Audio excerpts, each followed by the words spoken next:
Assalamualaikum warahmatullahi wabarakatuh. Waalaikumsalam warahmatullahi wabarakatuh.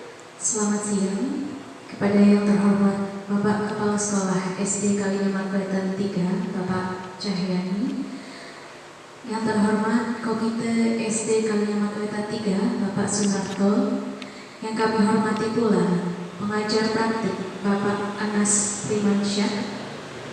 Yang kami hormati Ketua Paguyuban Wali Murid SD Kalinyamad Wetan 3 serta seluruh Dewan Guru dan Staf SD Kalinyamad Wetan 3. Pertama-tama marilah kita panjatkan puja dan puji syukur kehadirat Allah Subhanahu wa Ta'ala yang telah melimpahkan rahmat karunia-Nya sehingga pada siang hari ini kita dapat berkumpul bersama dalam kegiatan aksi nyata modul 1.4 calon guru penggerak angkatan 6 Kota Tegal, berbagi pemahaman dan pengalaman penerapan budaya positif di lingkungan kelas dan sekolah UPTD SPF SDN Kalinyamad Wetan 3 Tegal. Tak lupa salawat dan salam senantiasa tercurahkan kepada Nabi kita Nabi Muhammad SAW yang senantiasa kita nantikan syafaat di yaumul qiyamah. Amin Allahumma amin. Untuk itu, selanjutnya akan saya bacakan agenda pada hari ini. Yang pertama adalah pembukaan, kemudian sambutan, kemudian dilanjutkan dengan penyampaian materi, dan yang terakhir adalah penutup. Untuk membuka acara pada hari ini, marilah kita baca basmalah bersama-sama. Bismillahirrahmanirrahim. Semoga kegiatan pada hari ini bisa berjalan dengan lancar. Amin. Untuk acara yang kedua, yaitu sambutan Kepala Sekolah SD Kalinyamad Wetan 3, Bapak Cahyani SPD SD, kami persilakan. Assalamualaikum warahmatullahi wabarakatuh. Waalaikumsalam warahmatullahi wabarakatuh. Yang saya hormati Ketua Komite SD Kalinyamad Wetan 3, yang saya hormati pengajar praktik Pak Anas, kemudian Bu Rawijayanti selaku penyaji, juga Bapak Ibu guru dan orang tua siswa yang saya hormati juga. Alhamdulillah, puji syukur selalu kita panjatkan kehadirat Allah Subhanahu wa Ta'ala yang selalu senantiasa memberikan kepada kita karunia, hidayah, inayah, rahmatnya, sehingga kita masih menjalani kehidupan, kita masih melaksanakan kegiatan-kegiatan yang berkaitan dengan kedinasan dan kegiatan yang lain. Salawat dan salam Allah semoga juga selalu tercurah pada bimbingan, selalu tercurah pada Nabi kita Sayyidina Muhammad SAW. Juga semoga salawat tersebut melimpah ruah pada ahli bait, para sahabat, para tabi'in, dan insya Allah juga melimpah ruah pada kita semua selaku umatnya, sehingga kita nanti mendapatkan syafaat dari beliau di akhir di akhirat. Amin. Bapak Ibu yang saya hormati, bahwa kegiatan ini adalah kegiatan bagi calon guru penggerak angkatan 6 Kota Tegal yang bertajuk berbagi pemahaman dan pengalaman penerapan budaya positif. Tulisannya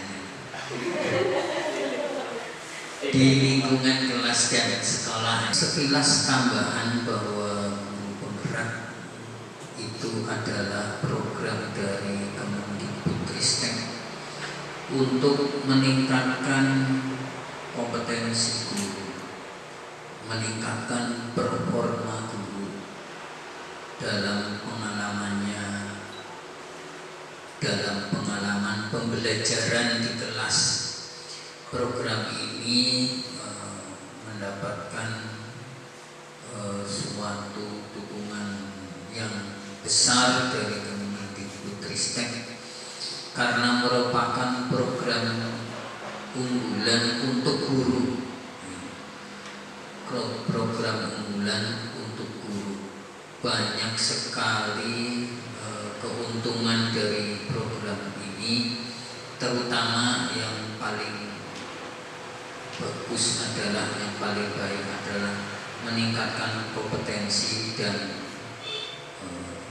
praktik, meningkatkan praktik baik di kelas, sehingga tujuan akhirnya adalah mengantar anak mencapai tujuan pendidikan yang diharapkan. Dengan guru penggerak ini, insya Allah ya, pelatihan-pelatihan yang diberikan akan membimbing guru, meningkatkan kemampuan guru secara signifikan, meningkatkan kemampuan guru baik dari sisi pengetahuan, baik dari sisi psikologis pembelajaran, mengenal kepribadian anak, ataupun dari sisi praktiknya menangani masalah-masalah di dalam kelas dengan kompetensi yang sesuai. Dan alhamdulillah di SD Kalinyamat Wetan 3 ada satu guru yang mengikuti program ini, Bu Romi Jayanti. Berarti program ini adalah oleh Kemendikbudristek, dan juga didampingi dan dipantau oleh Bapak Anas Firmansyah sebagai pemantau pengajar praktik yang sudah terlebih dahulu ya bertugas memang memantau dan membimbing, gampangnya itu membimbing guru calon guru penggerak. Mungkin itu yang bisa saya sampaikan, barangkali dari komite atau orang tua masih agak belum paham betul, bisa nanti ditanyakan kepada guru penggeraknya. Mudah-mudahan program tersebut berjalan lancar dan tujuan akhir dari program ini adalah meningkatkan kompetensi guru akan tercapai, dan akhirnya juga dapat meningkatkan performa guru dan juga siswa ketika mencapai tujuan pembelajaran. Kiranya itu dari saya acara ini.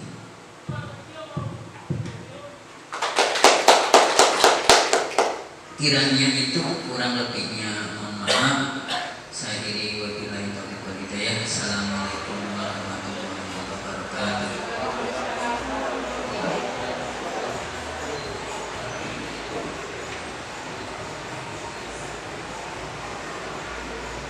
Terima kasih kepada Bapak Junjaya SPDSD atas sambutannya. Untuk acara selanjutnya yaitu acara inti, yaitu penyampaian materi oleh pemateri kita, Ibu Romi Jayanti SPD. Kami persilakan. Assalamualaikum warahmatullahi wabarakatuh.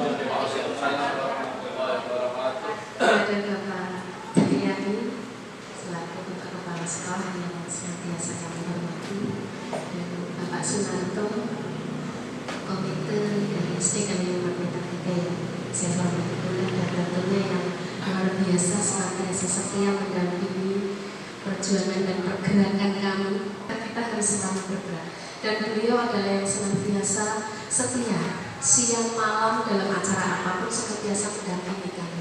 Matur nuwun rawuh Ibu untuk hari ini, dan Ibu selaku ketua dari paguyuban wali murid ini, alhamdulillah memenuhi kehadiran di sini ya. Dan tentunya Bapak Ibu Dewan Guru SD Kalinyamad Wetan 3 yang senantiasa saya hormati dan tentunya banggakan. Terima kasih sebelumnya saya ucapkan karena panjenengan sekalian bisa menghadiri undangan yang kami sampaikan berkaitan dengan kegiatan pada siang hari ini. Tentunya permohonan maaf nih Bapak Ibu karena sudah menyita waktu panjenengan yang mungkin panjenengan hari ini ada agenda lain, tetapi mau duduk manis di sini menemani dan belajar bersama dalam berbagi pemahaman dan pengalaman penerapan budaya positif.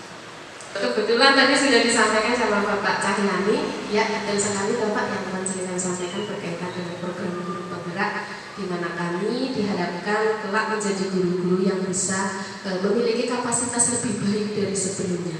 Tentunya bisa membawa arah pendidikan menuju yang lebih baik atas nama Bapak Ibu. Kebetulan saya ada di sini bukan berarti pula saya lebih dari panjenengan sekalian atau lebih berpengalaman, lebih dari segala. Yang jelas lebih berat badan iya Bapak Ibu ya.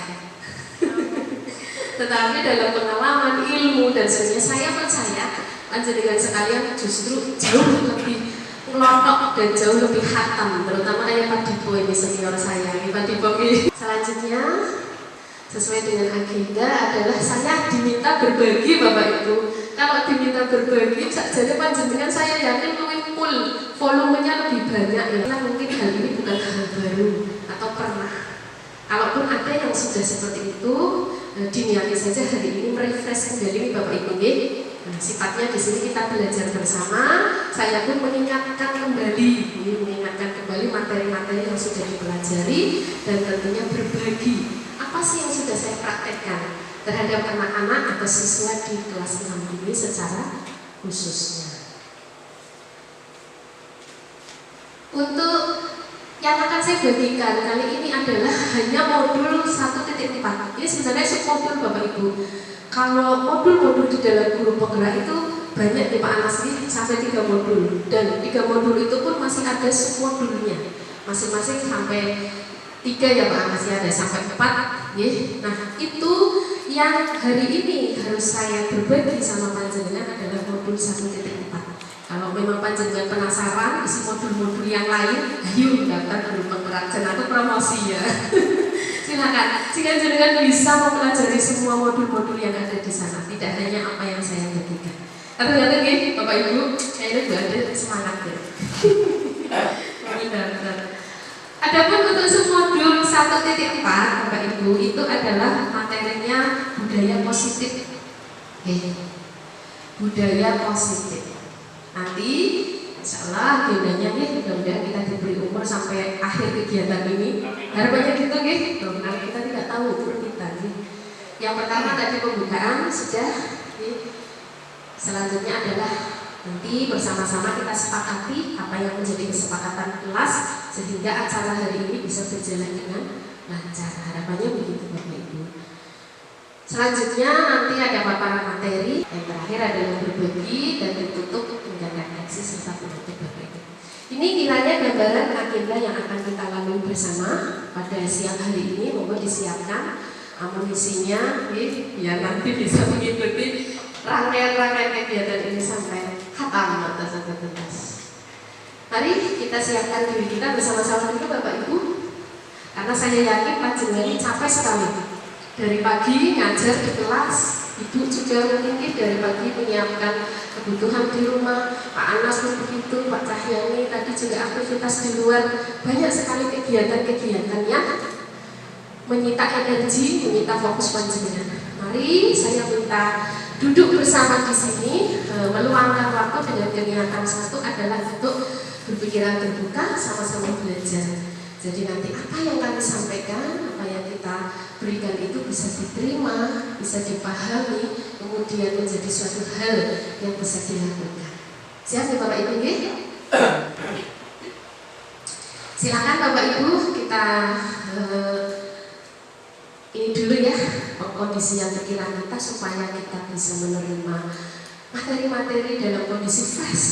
Tidak lagi beban yang terpikirkan tadi pagi, habis marah sama siswa, habis marah sama anaknya mungkin di rumah gitu, jangan dibawa ke sini.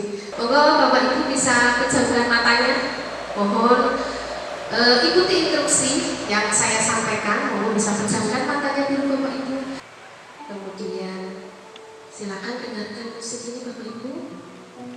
Tarik nafas, lepaskan dengan ringan. Kemudian panjenengan silakan tarik nafas kembali. Terus lakukan dengan ringan Bapak Ibu. Bayangkan semua beban yang ada itu pergi menghilang dari pikiran panjenengan sehingga panjenengan hari ini benar-benar fresh, benar-benar siap untuk belajar. Tarik nafas, tahan, lepaskan.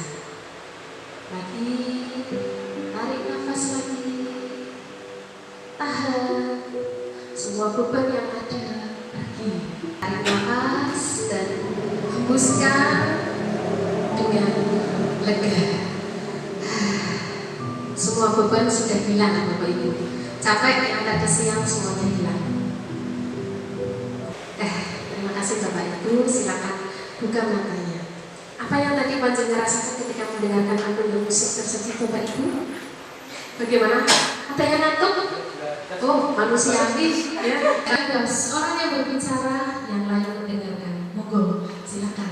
Atas dasar nggih Bapak Ibu. Bisa disepakati Bapak Ibu? Bisa.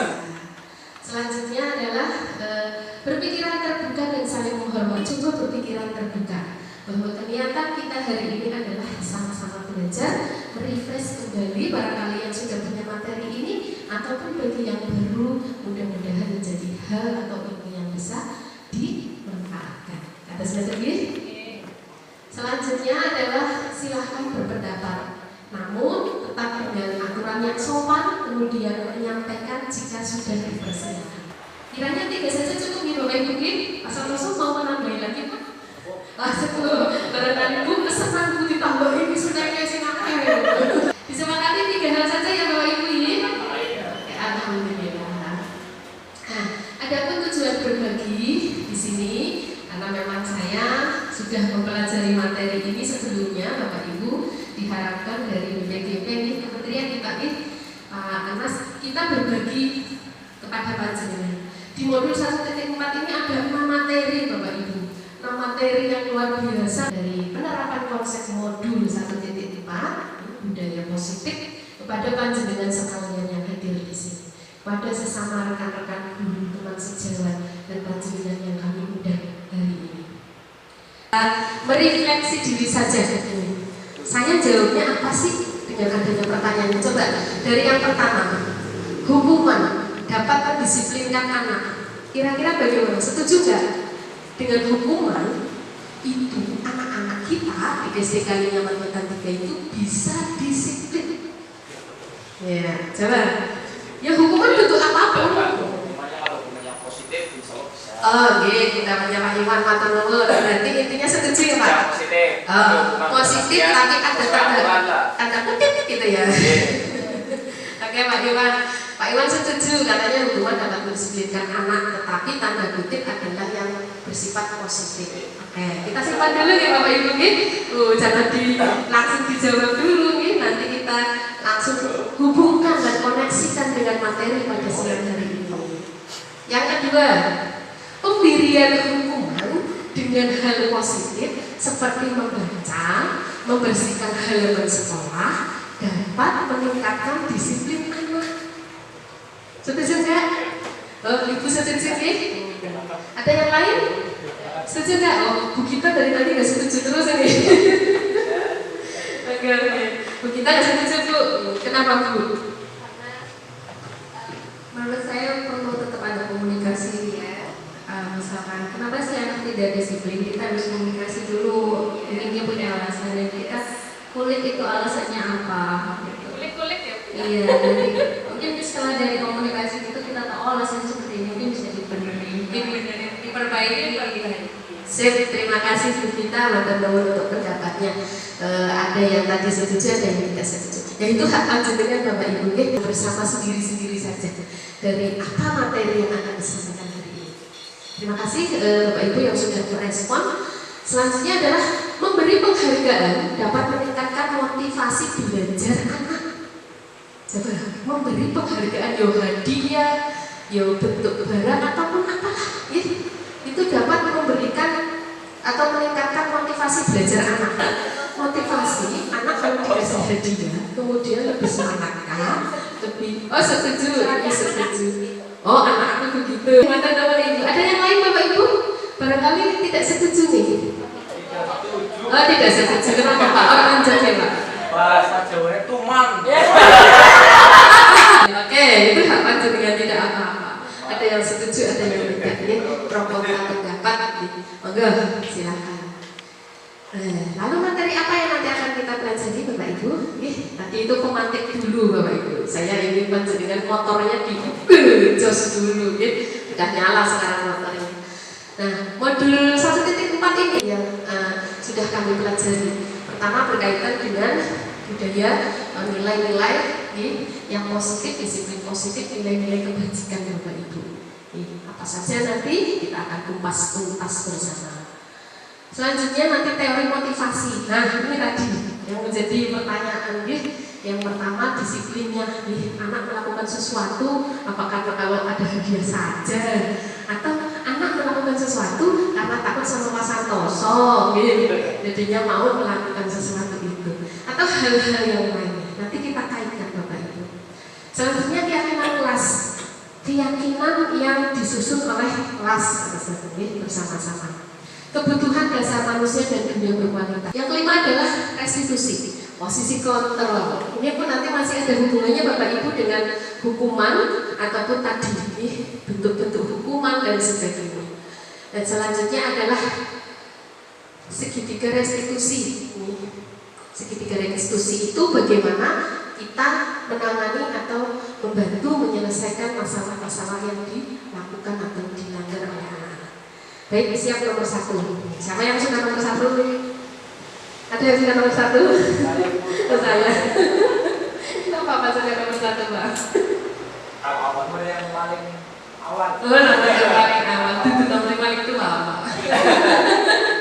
Ayo, ini dia disiplin positif dan nilai-nilai kebajikan ini dulu. Apa itu disiplin Bapak Ibu? Sekarang coba. Saya ingin panjenengan sekalian, saya yakin panjenengan sekalian ini kan mesti menerapkan sesuatu di kelas ya. Anak-anak sering kayak gitu. Kalian harus disiplin, ya gitu kan? Coba sekarang apa sih itu disiplin? Monggo Ibu tolong dibagikan dan tuliskan. Yang sederhana tidak apa-apa, tidak harus uraian panjang. Apa itu disiplin? Menurut panjenengan, apa itu disiplin dalam pandangan panjenengan? Silakan ditulis di blog-blognya, note ya, notes. Dan kalau sudah bisa pasang di sini Bapak Ibu, sehingga kita tahu apa sih pandangan panjenengan terhadap disiplin selama ini. Sudah ini enggak ya sama teori-teori yang ternyata berkembang yang menyatakan bahwa disiplin adalah. Selama ini panjenengan selalu menerapkan itu ya Pak, yang dibilang harus disiplin gitu Pak sama saya. Iya, selalu minta disiplin, termasuk Pak Iwan juga ya Pak Iwan ya. Di lapangan apalagi Pak Kusianto yang muridnya kecil-kecil, kita apalagi ya muridnya unyuk-unyuk semua kelas 1. Silakan ditempel ke kita. Kalau sudah, enggak Bapak Ibu Sudoyo bebas mau di samping mana, suka bagian mana, bagian atas atau bagian tengah atau bagian bawah itu juga hak panjenengan ini. Bebas. Monggo. Silakan tanyakan saja. Ya, contek-contekan.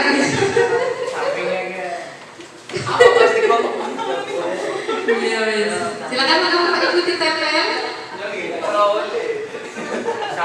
Cukup 1. Apa itu sih disiplin? Menurut panjenengan selama ini kata-kata itu kan tidak asing ya bagi kita ya. Dan diharapkan bahkan seluruh siswanya kadang-kadang harapan kita ya, harapan kita begitu. Apa harapan Anda Bu, Pak Ibu? Harapan Anda apa harapan kita? Coba kita lihat ya, disiplin. Ini karena nonem memang sengaja tanpa nama biar kita aduk ya bersama. Yang pertama ada disiplin adalah mematuhi norma yang ada. Norma kita atau norma apa Ibu? Norma ya. Oke, 1. Sesuai aturan. 2. Ada mendekati nggak Bapak Ibu? Ya, saudara kembar ya Bapak Ibu ya, masih sama si norma tadi ya, aturan. Disiplin adalah komitmen untuk mentaati aturan. Nah, sama. Masih aturan lagi. Tepat dan tanggung jawab. Berarti bisa dipertanggungjawabkan Pak. Pertanggungjawaban. Selanjutnya taat dan tepat waktu. Nah, berarti berkaitan dengan waktu, gitu ya. Disiplin apa ini? Taat berarti taat aturan dan patuh. Ini juga disiplin, patuh dan taat sesuai kepribadian. Jadi kepribadiannya ganda apa gimana ini? Disiplin melakukan sesuatu tepat waktu tanpa ada paksaan. Itu dia yang kita dapatkan dari tadi hasil pendapat panjenengan. Intinya ada poin di sini. 1 apa? Ketaatan. Nanti katanya seperti itu. Yang kedua katanya ada aturan, gitu kan? Tadi juga ada yang menyampaikan dengan tanggung jawab dan kesadaran. Terima kasih Bapak Ibu.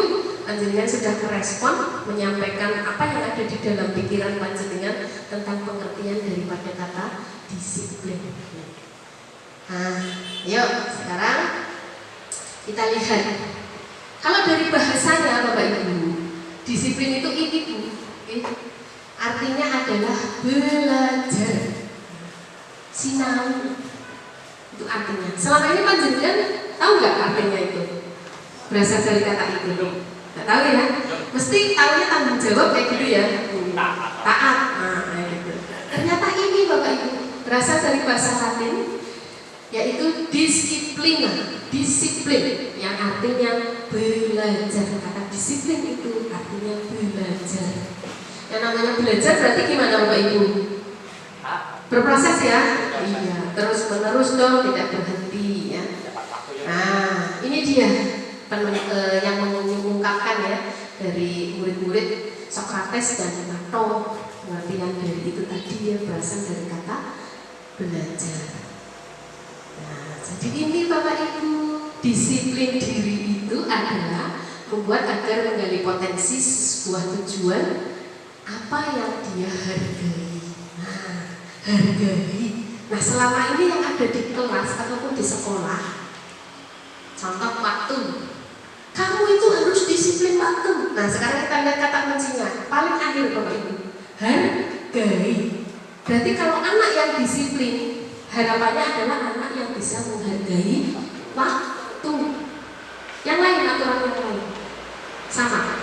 Anak berangkat ke sekolah, semangat mengikuti belajar mengerjakan tugas. Bukan berarti karena dia merasa takut.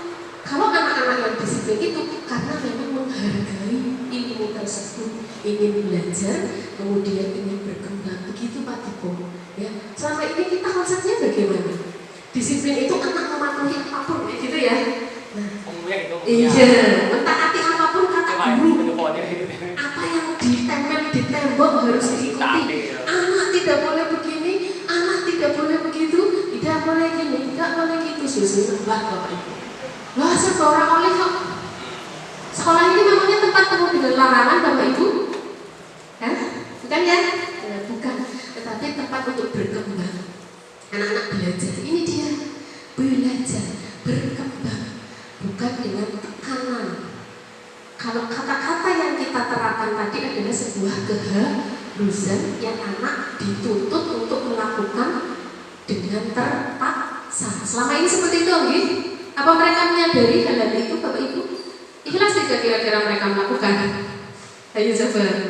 Terpaksa ya, ya Pak Tiko. Terpaksa dulu ya.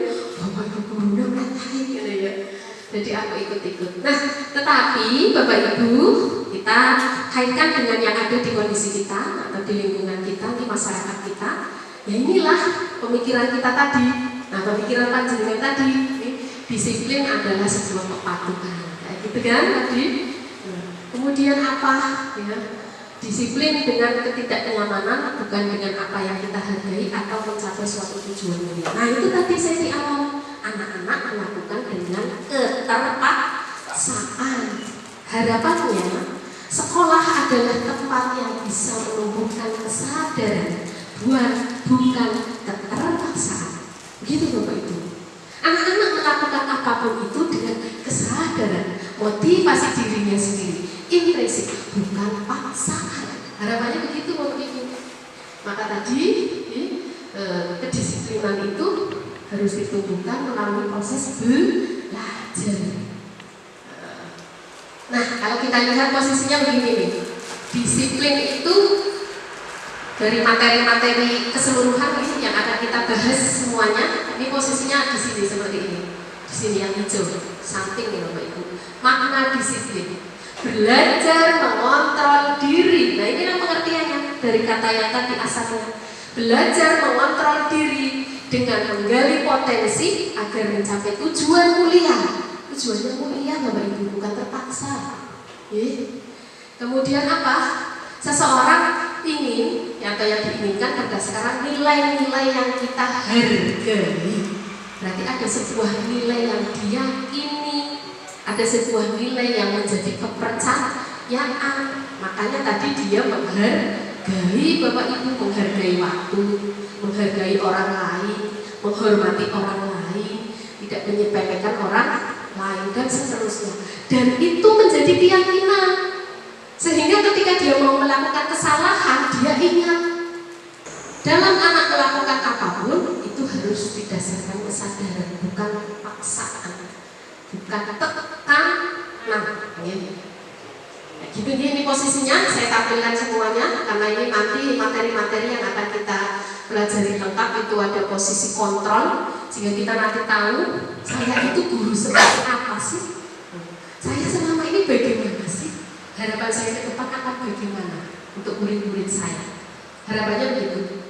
Dan bagaimana ini nilai-nilai yang menjadi keyakinan yang kalau kita lihat posisinya seperti ini nanti, di mana posisi kedisiplinan itu, di mana posisi nilai yang menghubungkan segitiga dan sebagainya. Berkaitan dengan yang pertama, anak itu bisa mengontrol tidak untuk melakukan sesuatu, tapi yang dikontrol siapa yang kontrol ya kira-kira. Nah, ini juga nanti akan masuk ke dalam pembahasan. Anak mau melakukan sesuatu itu karena apa? Apakah karena takut? Atau karena memang panggilan jiwanya seperti itu. Nah ini dia Bapak Ibu nilai-nilai kebajikan universalnya. Tadi sudah saya paparkan, menyampaikan merupakan tujuan mulia yang ingin dicapai setiap individu. Sejatinya setiap individu ingin mencapai hal itu Bapak Ibu. Kalau ditanya, ya anak-anak ini sejatinya mau dan ingin melakukan. Tetapi mungkin ada hal atau ada sesuatu yang menjadi penyebab dia tidak bisa melakukan itu. Nah seperti tadi kata-kata kita harus bertanya dulu nih, anak kenapa dia tidak melakukan itu? Pasti ada alasannya dong. Nah ini dia peran kita sebagai guru nanti dalam penerapan segitiga restitusi. Selanjutnya nilai-nilai kebijakannya tadi juga sudah saya sampaikan, kita sudah meyakininya dalam profil pelajar Pancasila. Yang pertama mandiri, kemudian bernalar kritis, berkebinekaan global, bergotong royong dan kreatif. Harapannya siswa-siswi SD Kalinyaman Wetan 3 itu bisa memiliki ini. Nilai-nilai luhur ini bisa tertancap dan tertanam dalam hatinya sehingga menjadi pribadi yang memiliki mandiri, kemudian bernalar kritis, mampu belajar dengan sungguh-sungguh tetapi tanpa paksaan, kemudian berbinekaan global bersama dengan teman-teman yang lain, tidak dengan perbedaan-perbedaan yang menjadi pemisah dan sebagainya, serta bisa bekerja sama, berkolaborasi dan kreatif tentunya. Karena tuntutan sekarang anak cerdas, kalau anak itu tidak bisa berkolaborasi dengan yang lain, itu pun menjadi sulit untuk berkembang. Zaman sekarang begitu Bapak Ibu.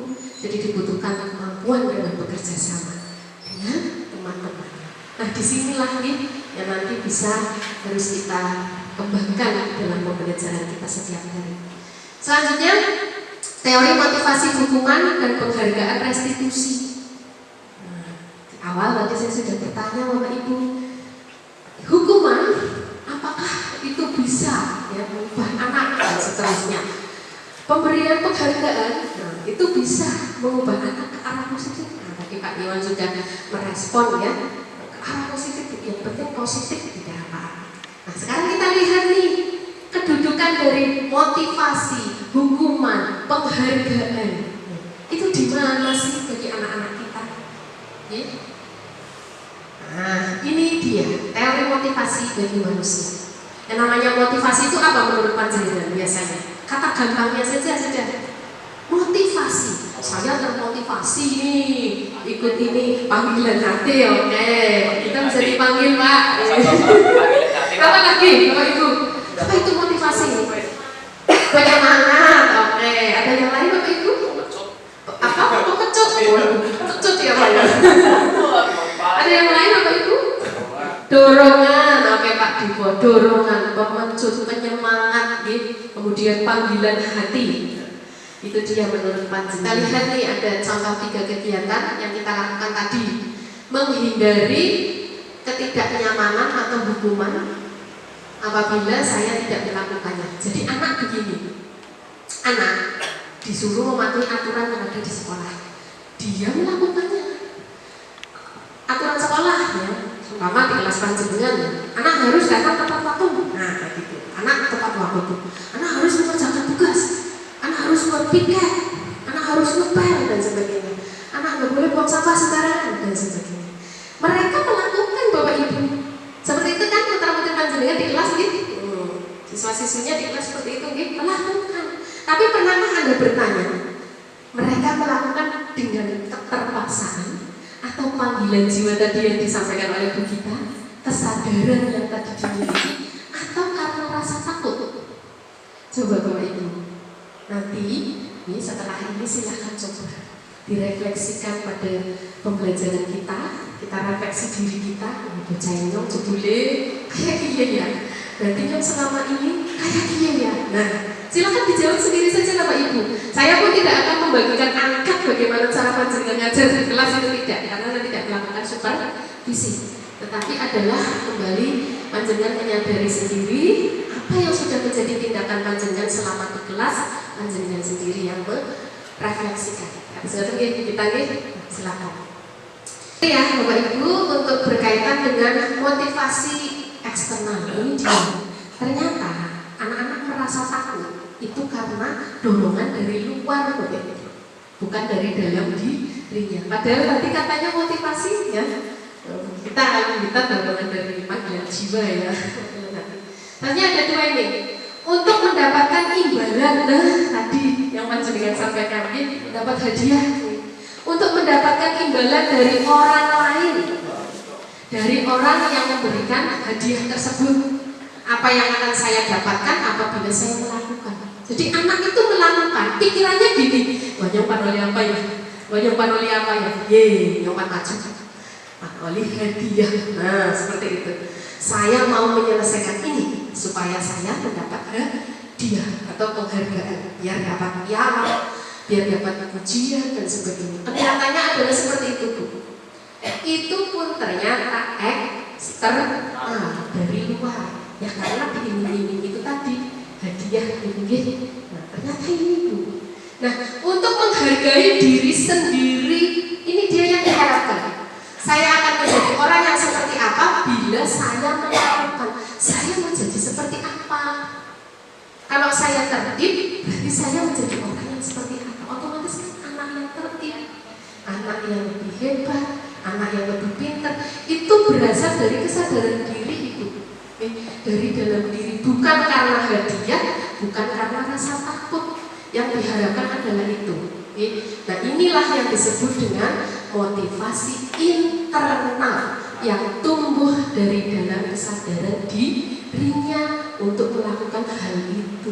Karena anak meyakini Ibu bahwa kalau saya tertib, maka saya sudah memiliki nilai yang positif, yaitu ketertiban itu, tanggung jawabnya saya laksanakan.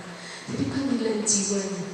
Monggo Saya sengaja mengundang dari panjenengan selaku wali murid atau wakil dari Pak Guyuban dan panjenengan Pak Narto selaku komite. Harapannya adalah trilogi pendidikan di 3 lingkungan bisa terlaksana.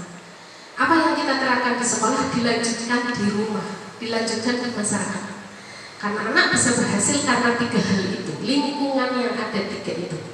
Di sekolah kami hanya sebentar, di rumah dilanjutkan oleh panjenengan ibu. Panjenengan di masyarakat juga boleh. Sehingga informasi ini bisa silakan diteruskan untuk mendidik anak-anak kita. Tidak hanya berlaku di sekolah saja, ini bisa diterapkan di rumah. Kalau anak bisa memiliki kesadaran melakukan sesuatu tanpa paksaan, bukan karena hadiah, itu luar biasa. Berarti anak sudah memiliki motivasi intrinsik atau internal atau dari dalam. Kekuatan motivasi internal itu luar biasa Bapak Ibu. Beda lagi dengan eksternal. Coba sekarang kalau eksternal, guru itu ada, anak melakukan tidak? Melakukan. Manakala guru itu tidak ada, bagaimana yang terjadi? Anak tidak melakukan. Tetapi kalau motivasi internal, anak itu ada, anak itu tidak ada gurunya, maka tetap dilaksanakan. Anak-anak, Bapak beri tugas karena Bapak mau ikut kegiatan seminar atau pelatihan selama 2 hari. Tugas dinas luar tuh. Anak melaksanakan tidak kalau dengan motivasi internal? Melaksanakannya sungguh-sungguh tertib, ya pakai ribut dan sebagainya. Tapi kalau yang eksternal coba laksanakan tidak? Ya tetap melaksanakan, ada yang melaksanakan, bahkan asal salah, tetap hasilnya beda Bapak Ibu. Dan kalau kita kaitkan di lingkungan keluarga Bapak Ibu, anak sholat karena ada ibunya, karena rasa takut konsepnya. Ya kalau ibunya masih hidup, anak sholat tidak? Sholat. Kalau ibunya udah gak ada, tanda-tanda. Itu dia. Karena dorongan itu munculnya dari luar. Ketika yang mendorong itu sudah tidak ada, hadiah itu tidak ada lagi, hukuman itu tidak ada lagi, orang yang ditakuti itu sudah tidak ada lagi, tidak akan dilakukan. Tetapi kalau hal itu sudah mendarah daging dalam dirinya, menjadi sebuah keyakinan, meskipun ada hadiah, tidak ada hadiah, ada tidak orangnya di samping kita, tetap anak melakukan. Kayak gitu Bapak Ibu. Harapannya begitu. Ibu di keluarga monggo silakan pelan-pelan bertahap agar anak-anak bisa tumbuh kesadarannya, memiliki motivasi, menyadari apa sih yang dia lakukan, apa manfaatnya bagi dia, sehingga dia melakukan dengan semangat dan tanpa keterpaksaan. Seperti itu guys. Nah, ini hubungannya adalah dengan tujuan disiplin positif. Larinya ke situ. Yang tadi ini ada sebuah kesepakatan aturan yang harus diikuti, anak-anak melanggar dan sebagainya karena tadi motivasinya eksternal dan internal. Nah, ini kita lihat yang luar biasa ini. Guru besar kita, guru yang menjadi inspirasi dari Ki Hajar Dewantara. Merdeka itu artinya tidak hanya terlepas dari perintah, akan tetapi juga cakap buat memerintah diri sendiri. Jadi anak mampu mengontrol dirinya sendiri. Hukuman ataupun penghargaan, Bapak Ibu, sejatinya nilainya sama-sama bahayanya. Panjenengan mungkin melihatnya dari sisi positif katanya ya, dapat barang ya Bu ya. Anak dapat barang, akhirnya senang, gitu. Anak diingatkan, akhirnya mematuhi dalam bentuk apapun itu kegiatan positifnya. Nah, gitu ya. Ternyata ini Bapak Ibu, ini. Nah, dihukum oleh penghargaan. Maksudnya itu, penghargaan. Anak awalnya melakukan sesuatu itu dengan niatan baik, tetapi karena dapat hadiah nih, biar saya dapat hadiah lagi, biar saya dapat hadiah lagi, terus akhirnya motivasi intrinsik yang sejatinya ada di dirinya hilang, sudah hilang, lebur. Yang ada adalah motivasi ekstrinsik. Maksud dari kalimat ini adalah itu Bapak Ibu. Maka hati-hati, hati-hati ketika kita pun terlalu eman sama anak. Panjenengan pernah mendengar memanjakan anak, gitu guys? terlalu eman, apapun diberikan untuk anak, semuanya untuk anak, nah, kayak gitu, tanpa kontrol gitu. Termasuk penghargaan itu pun ternyata bisa menjadi ancaman bagi motivasi anak, bisa merusak, malah lebih parahnya gitu. Keniatan yang tulus dari diri anak berubah menjadi karena sebuah keinginan mendapatkan sesuatu berupa hadiah. Ternyata seperti itu, Bu. Ya? Silakan ya, kalau yang kita sangat sayang kepada peserta didik, kepada anak-anak kita, ternyata pemberian hadiah yang kita berikan, jika ya sesekali ya mungkin masih bisa diselingi, tetapi kalau terus-terusan seperti itu, manakala guru itu nggak ada, tidak ada lagi hadiah, coba anak mau melakukan nggak? Nggak mau, karena dorongannya sudah nggak ada. Ya. Nah, sekarang ini kita bisa memberikan, kalau memang mau berupa penghargaan, Ibu, Bapak, bisa berupa ini, beri pengakuan secara khusus. Jadi jangan bentuknya selalu barang terus. Mungkin kita kelihatan karena melasi bocah, saya mau ngasih sesuatu. Kita bisa memilih alternatif seperti ini. Dalam memberikan apresiasi pengakuan perlu diingat, harus perlakuan secara khusus. Beri pengakuan secara pribadi, beri pengakuan kepada semua murid. Jadi jangan hanya murid-murid itu terus pada bohong. Walaupun di kelas itu si paling pintar nih, akuilah yang lain. Jadi jangan sampai kita hanya fokusnya kepada Pak Kusyanto terus ini ya, anaknya paling cerdas Pak Kusyanto nih, nah, paling pintar dia, bisa serba segalanya. Akhirnya fokus kita kepada dia, kita lupa ada anak yang lain. Nah, hati-hati. Kemudian pengakuannya pun harus secara konsisten, betul, mencela lah ya. Dan fokusnya itu pun harus berproses, orang tiba-tiba. Mungkin barangkali selama ini panjenengan memberikan hadiah, ya sudah diberikan tiba-tiba berhenti gerg ya, mohonlah disesuaikan, bisa bertahap, ya, pelan-pelan sehingga anak sudah tumbuh kesadaran. Jadi tidak malah protes. Pak Guru, biasanya kan anak wajib Pak, bisa nelaka.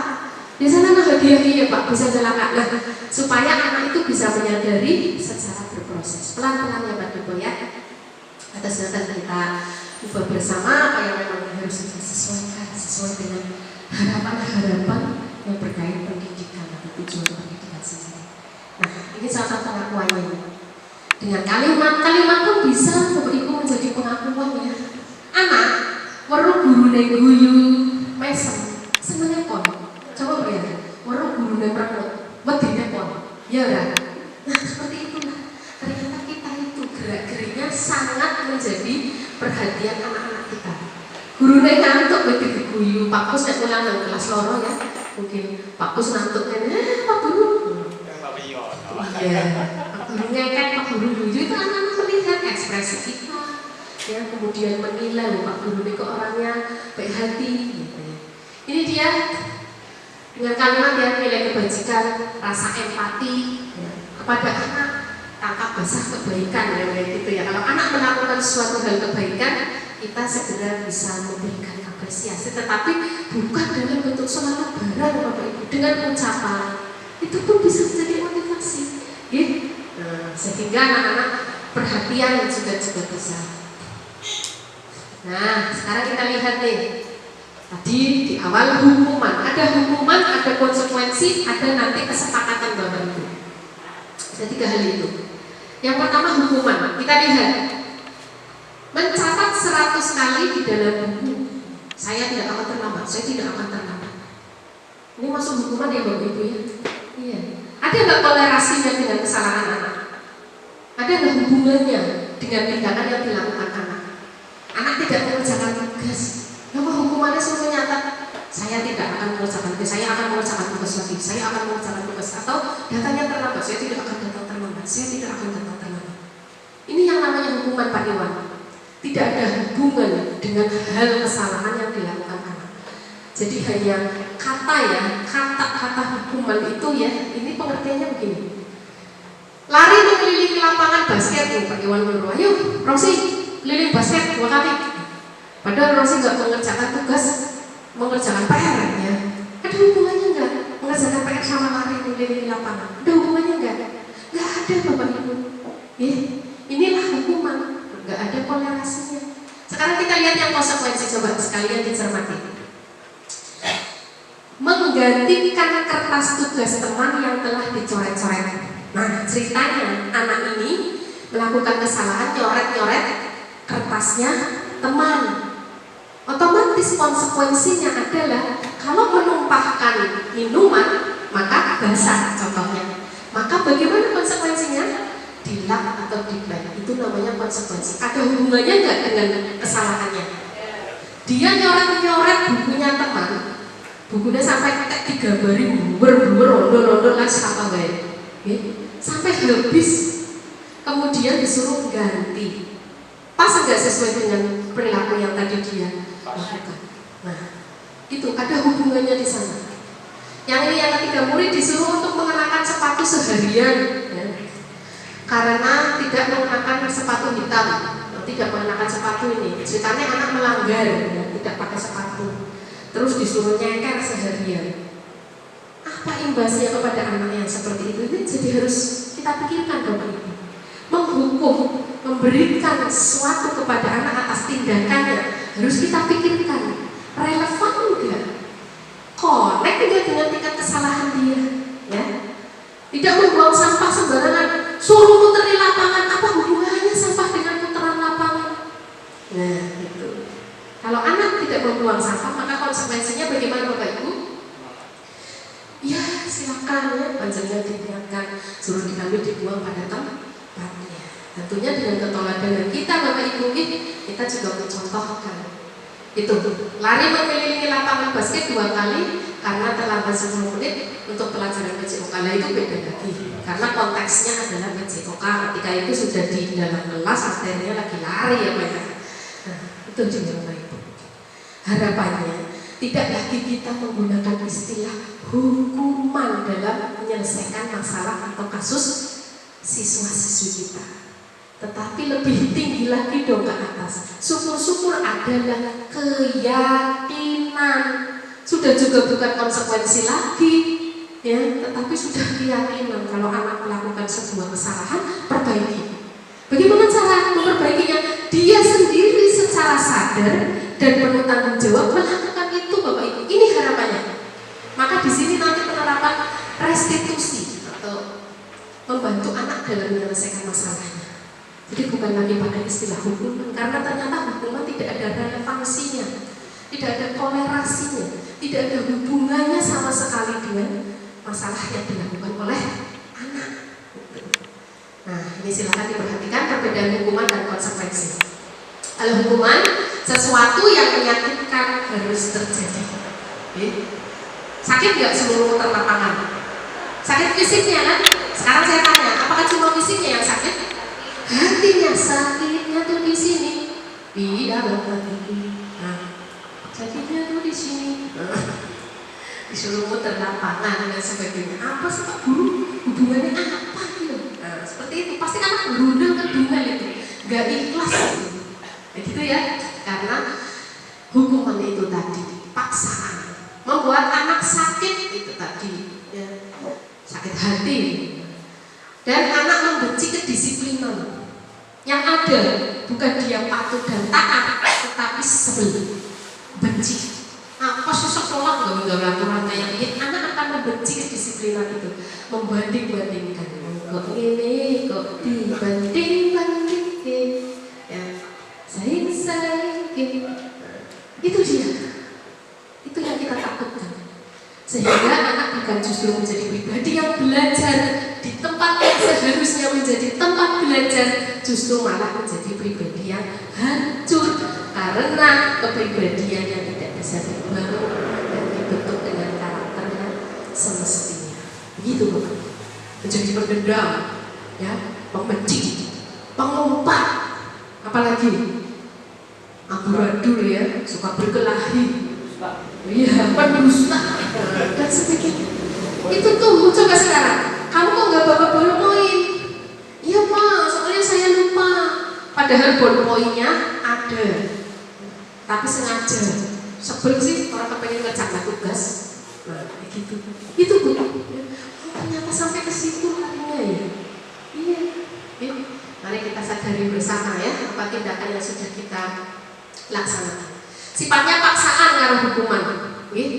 Kalau konsekuensi itu stimulus dan tanggapan. Kamu menumpahkan minuman, ya silahkan.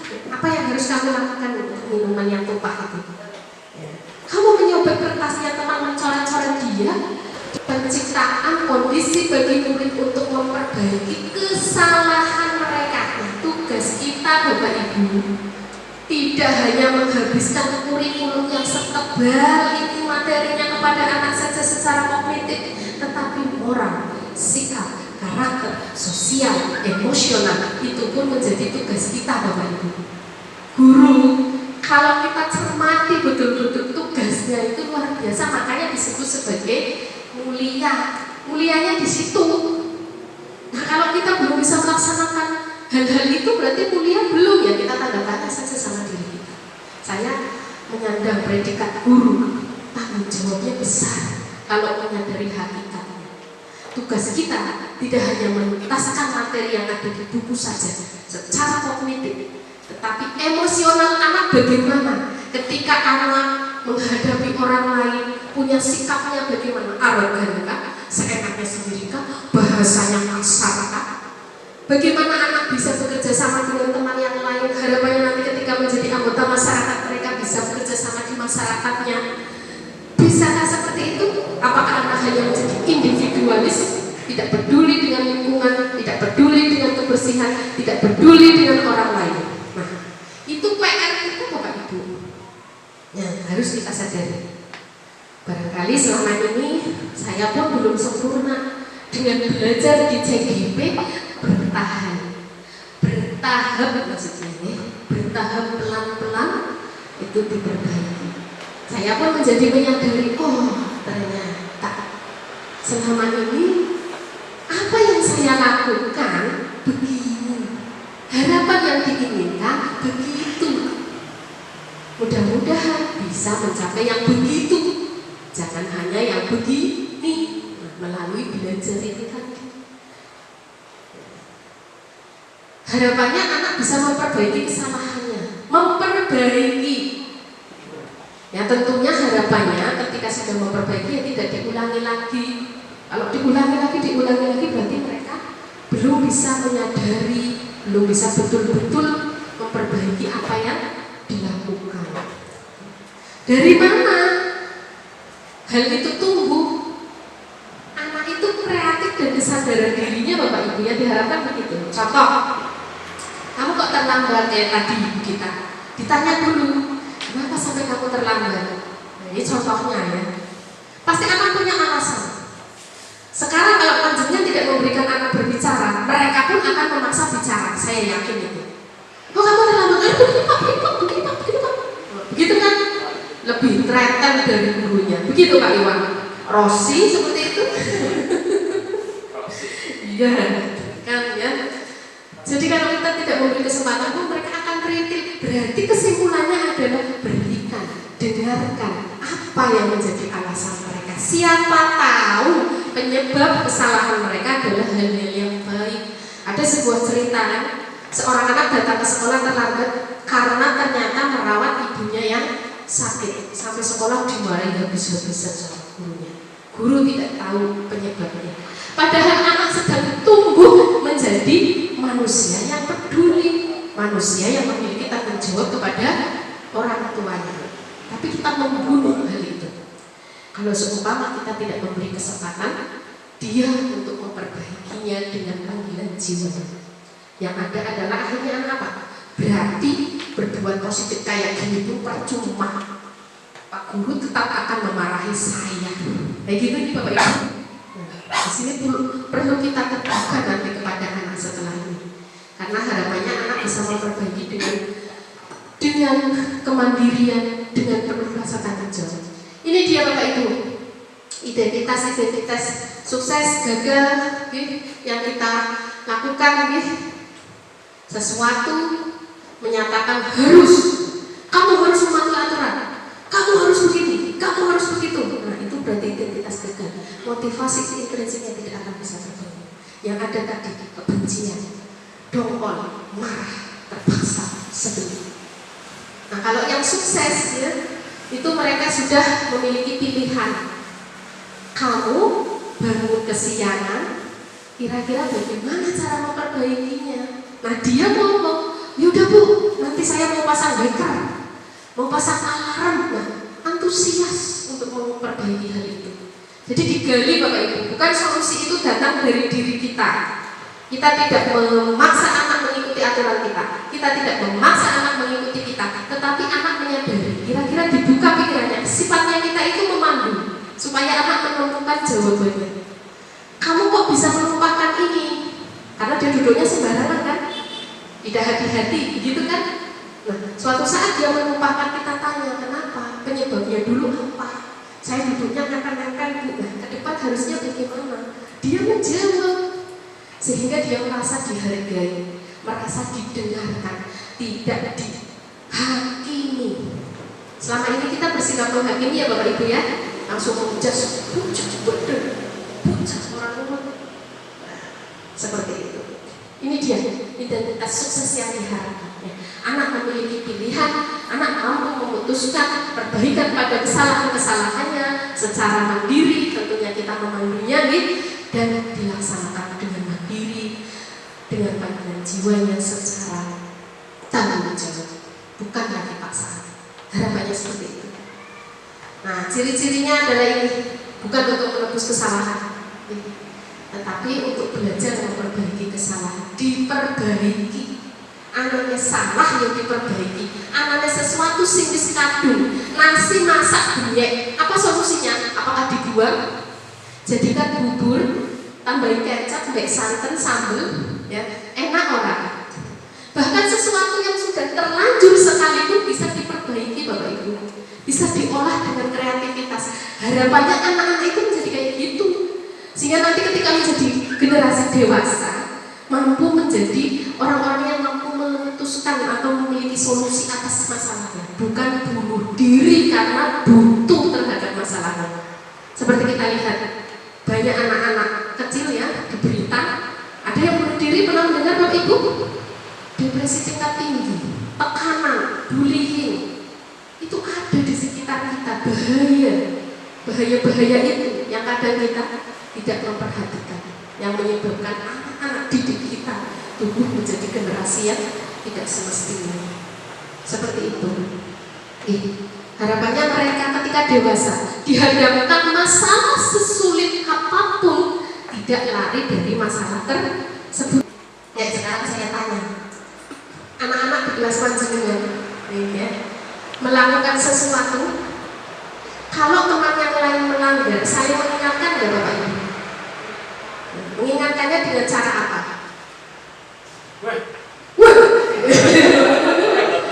Halus kan? Kasar kan?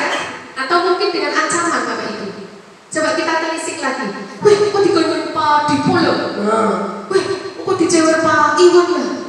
Weh, kok dilutik Pak Usianto lah? Ada mungkin yang seperti itu? Weh, kok dilenen nol lah? Ada kan ya, kita mungkin pernah mendengar perbincangan seperti itu. Tapi berbeda urusannya kalau ini sudah menjadi keyakinan, jadi bukan lagi aturan dan paksaan. Ini dia, keyakinan. Sesuatu yang diyakini, bisa panjenengan lihat di belakang.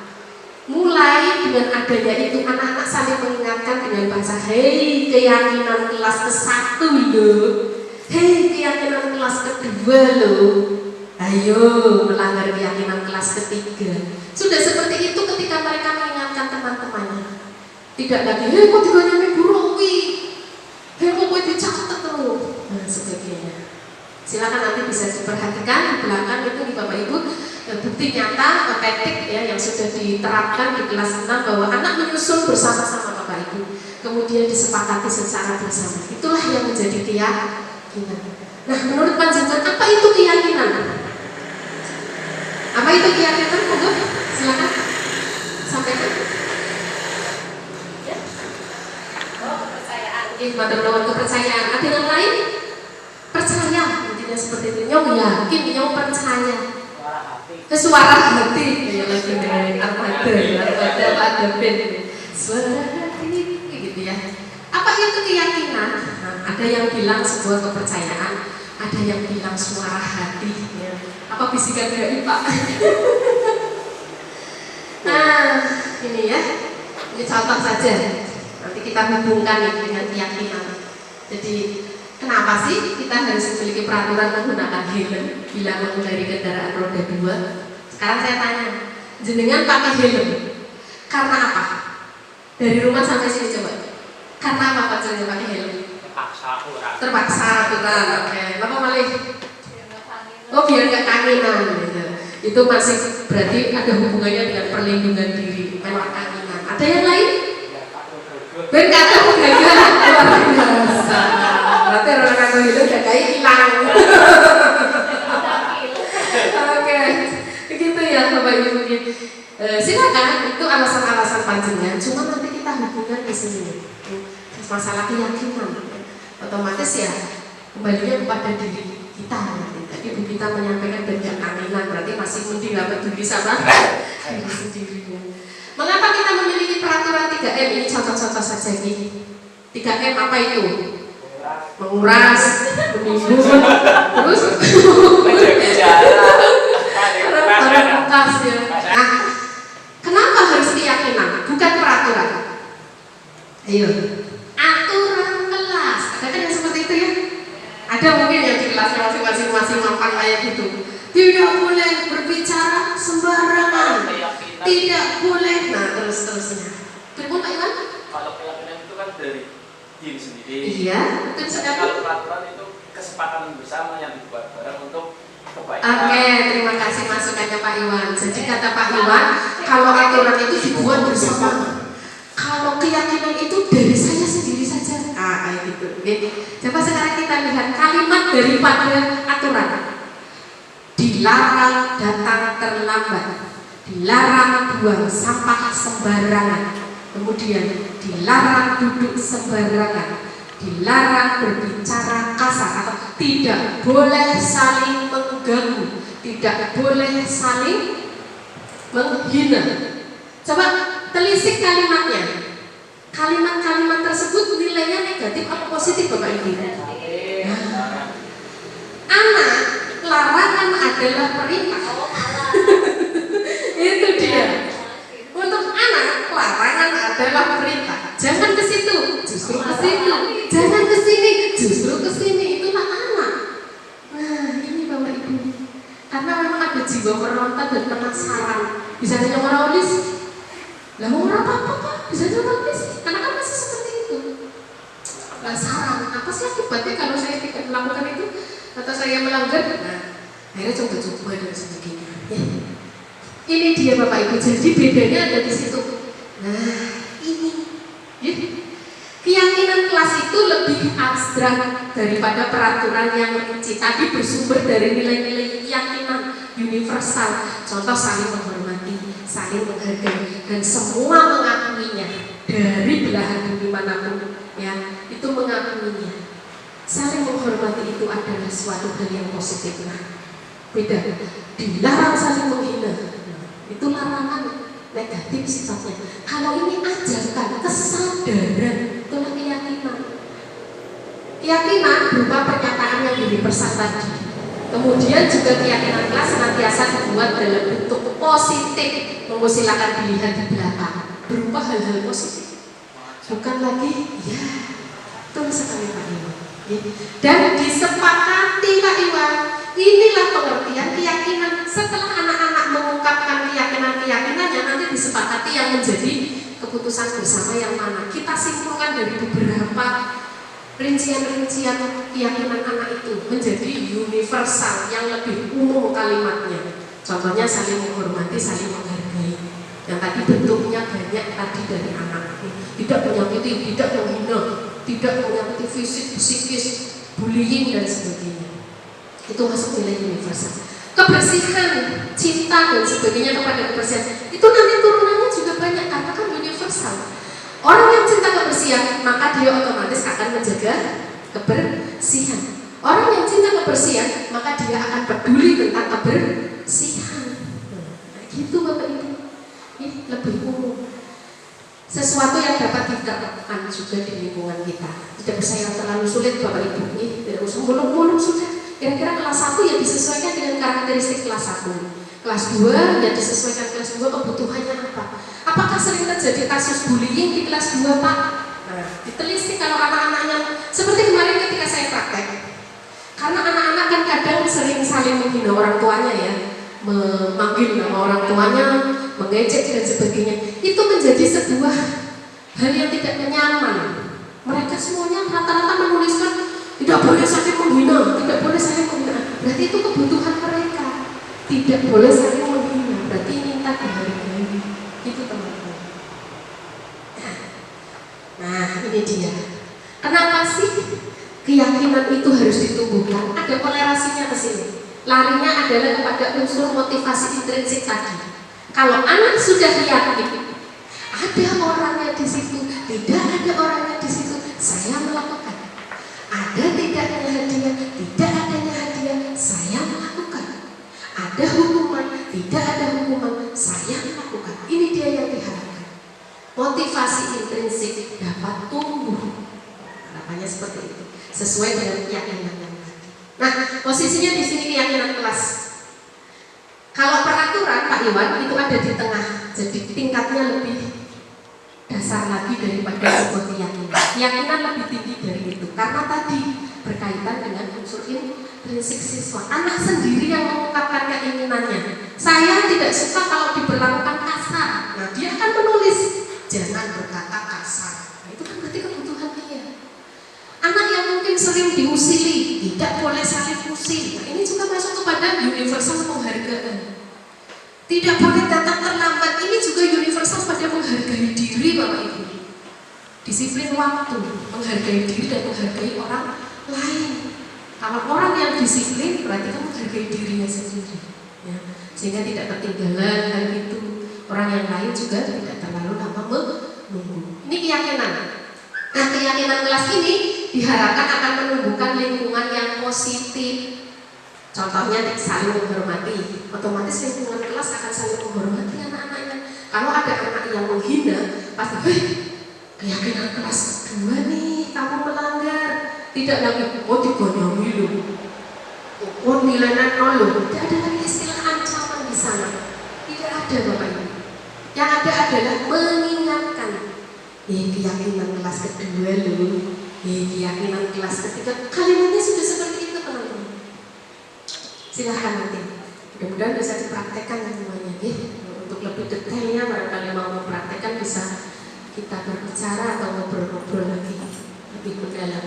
Nah, harapannya lingkungan positif ini menumbuhkan budaya positif yang tadi di awal anak memiliki kesadaran intrinsik dalam melakukan banyak hal.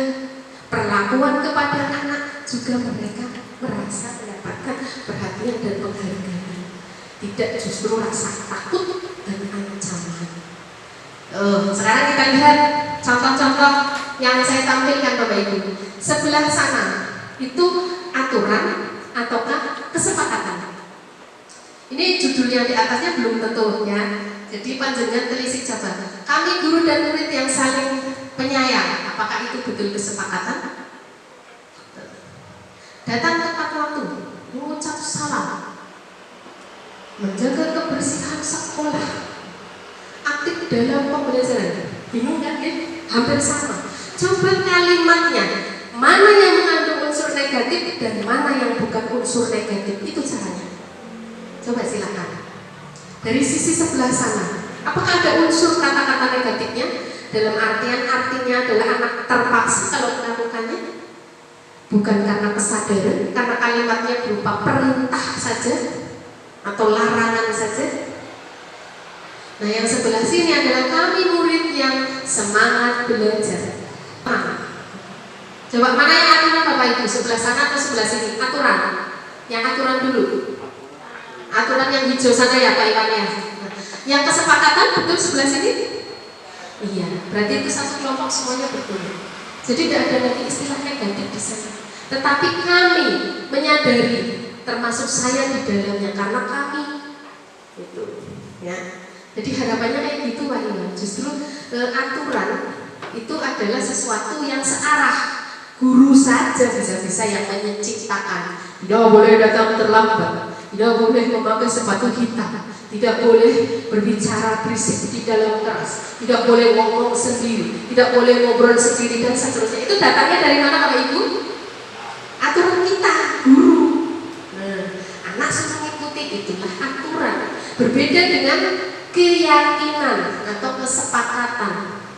Anak-anak memutuskan sendiri bahwa saya adalah orang yang saling menyayangi sendiri bersama dengan teman-teman yang lain. Istilah saling menyayangi berarti sumbernya adalah dari saya, dari kamu.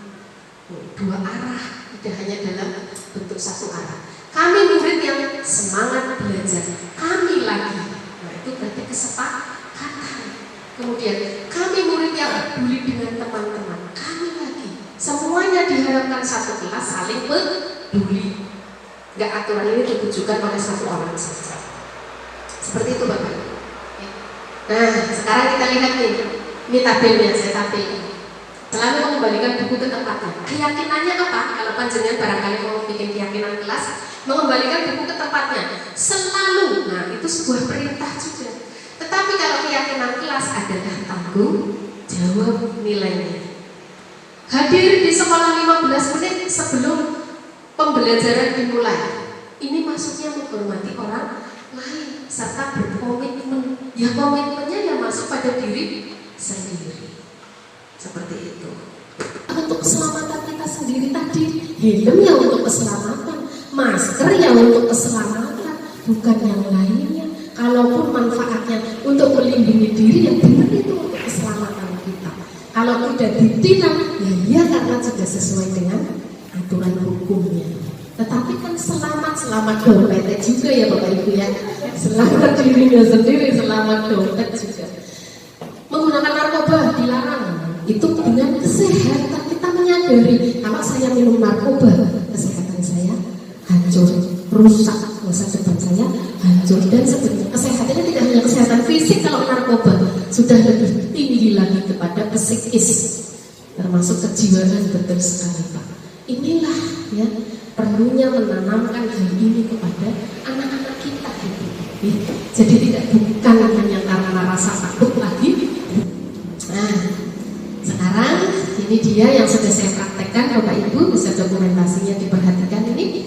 Pertama saya mau memaparkan dulu nih niatan apa yang akan disepakati bersama, kemudian niat untuk menyusun sebuah kesepakatan sehingga tidak lagi ada larangan, kemudian aturan, kemudian hukuman. Yang ada adalah keyakinan sehingga diyakini dan dilakukan bersama oleh seluruh siswa.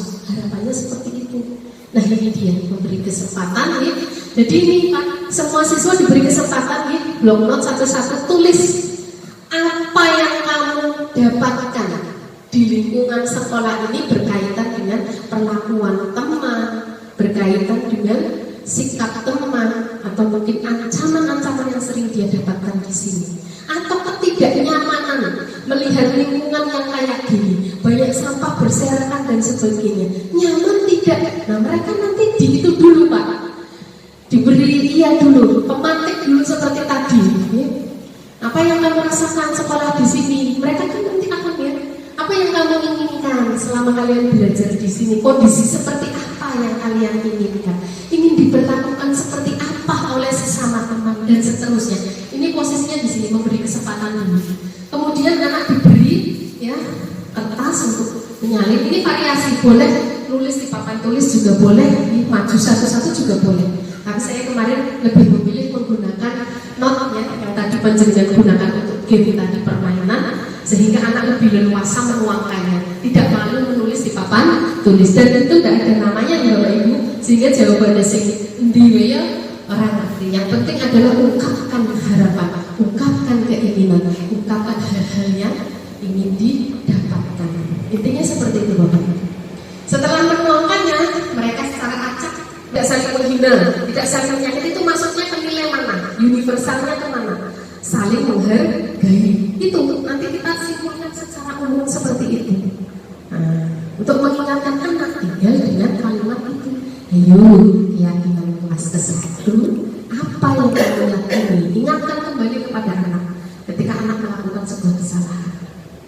Setelah itu, setelah menempel di papan tulis, baru tadi kita simpulkan secara universal tadi, dihubungkan dengan nilai-nilai yang tadi. Contoh saling menghormati, mencintai kebersihan, kemudian juga tanggung jawab terhadap tugasnya dan seterusnya. Ini bersama-sama. Jadi bukan dari saya selaku guru yang menentukan hal itu, Bapak Ibu. Kita sifatnya hanya memandu, kemudian mengarahkan anak supaya menumbuhkan kemauan dan keinginannya sendiri. Bukan kita yang menumbuhkan, tapi disimpulkan dari tadi, dikumpulkan. Mana yang maksudnya tanggung jawab, kumpulkan tanggung jawab. Mana yang maksudnya ke saling menghormati, kumpulkan. Nanti ada ketemu berapa nilai tuh. Nah setelah itu dirangkailah menjadi kalimat positif. Kami meyakini bahwa sangat penting untuk saling menghormati dan menghargai. Yes. Bukan lagi kalimat larangan atau perintah. Silakan bisa diterapkan di rumah sehingga anak-anak menjadi pribadi yang mandiri dan tanggung jawab. Setelah itu ditandatangani, maka di situ jering-jering tanda tangan banyak sekali, termasuk saya selaku gurunya. Ditandatangani, seluruh anak terlibat menandatangani. Kalau sudah menandatangani berarti sepakat. Kalau sudah sepakat maka laksanakan. Ketika ada yang lupa, saling mengingatkan. Tapi bahasa mengingatkannya sudah berbeda lagi, bukan dengan ancaman, tetapi dengan itu tadi. Yang terakhir dipasang, keyakinannya dipasang ke kelas, sehingga dapat dilihat oleh semua warga kelas. Nah, gitu Bapak Ibu. Keyakinannya sudah ditandatangani oleh semuanya. Tadi kuncinya juga tidak usah terlalu banyak, kan begitu kan ya? Nah, 3 saja cukup sampai 7, nggak apa-apa. Nggak usah lebih dari itu, kebanyakan malah nanti anak tidak ingat. Anak juga bingung nilai-nilainya. Ya. Itu saja yang sudah mewakili dari semua kebutuhan yang dibutuhkan oleh anak. Itu dia keyakinan kelasnya. Yes. Ini ya. Ini akan lari kepada kebutuhan dasar tadi. Kok anak melakukan pelanggaran sih? Pasti ada kebutuhan yang tidak terpenuhi di sana. Nah, ini dia nanti larinya ke sini. Kasih sayang, kemudian rasa diterima, penguasaan kebutuhan itu dibedakan menjadi ini Bapak Ibu. Bertahan hidup, kasih sayang, kemudian penguasaan, kemudian kesenangan dan kebebasan. Tidak usah jauh-jauh anak-anak, ke kita saja. Sekarang saya bertanya, ketika dari rumah panjenengan sudah ada masalah, mungkin lagi bingung mikirin cicilan utang atau yang lainnya, bagaimana ketika di sekolah anak ribut dan sebagainya, apa yang menjadi imbasnya? Bisakah panjenengan menahan emosi? Apakah tidak kemudian meluap-luap? Nah, ini dia. Hal ini ada hubungannya di sini.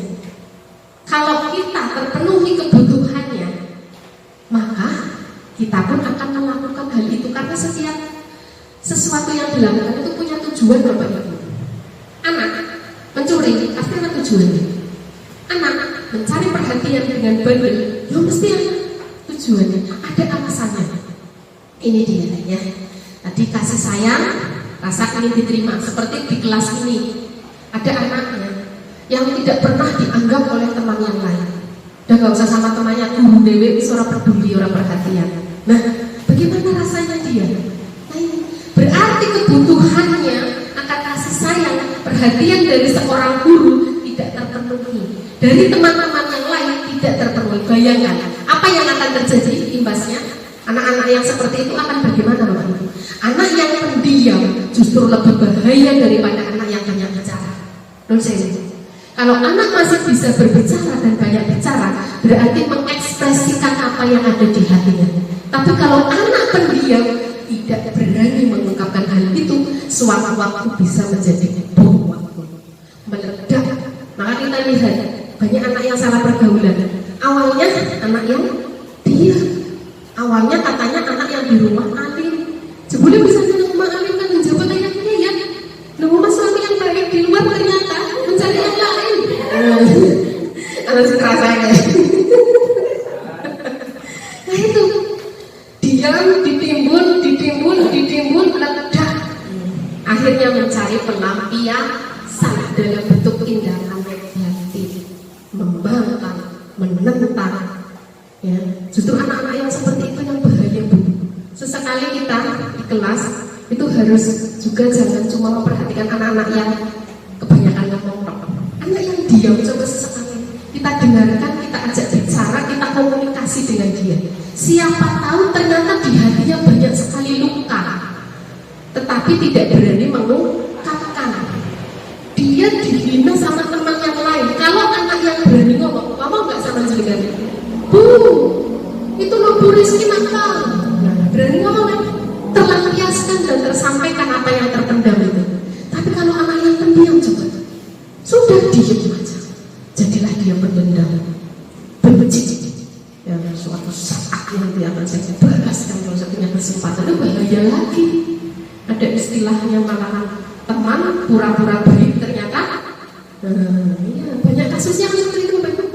Nah itu karena dari pendidikan dasar kita yang menjadi PR kita, dari fondasi keluarga itu, dari kita guru-guru di sekolah dasar, inilah karakter itu sejatinya dibangun.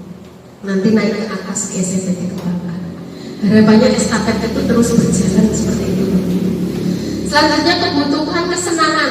Coba anak-anak di kelas suruh mengerjakan tugas sebanyak-banyaknya. Padahal dunianya anak adalah apa, Bapak Ibu? Masih bermain, Bapak Ibu.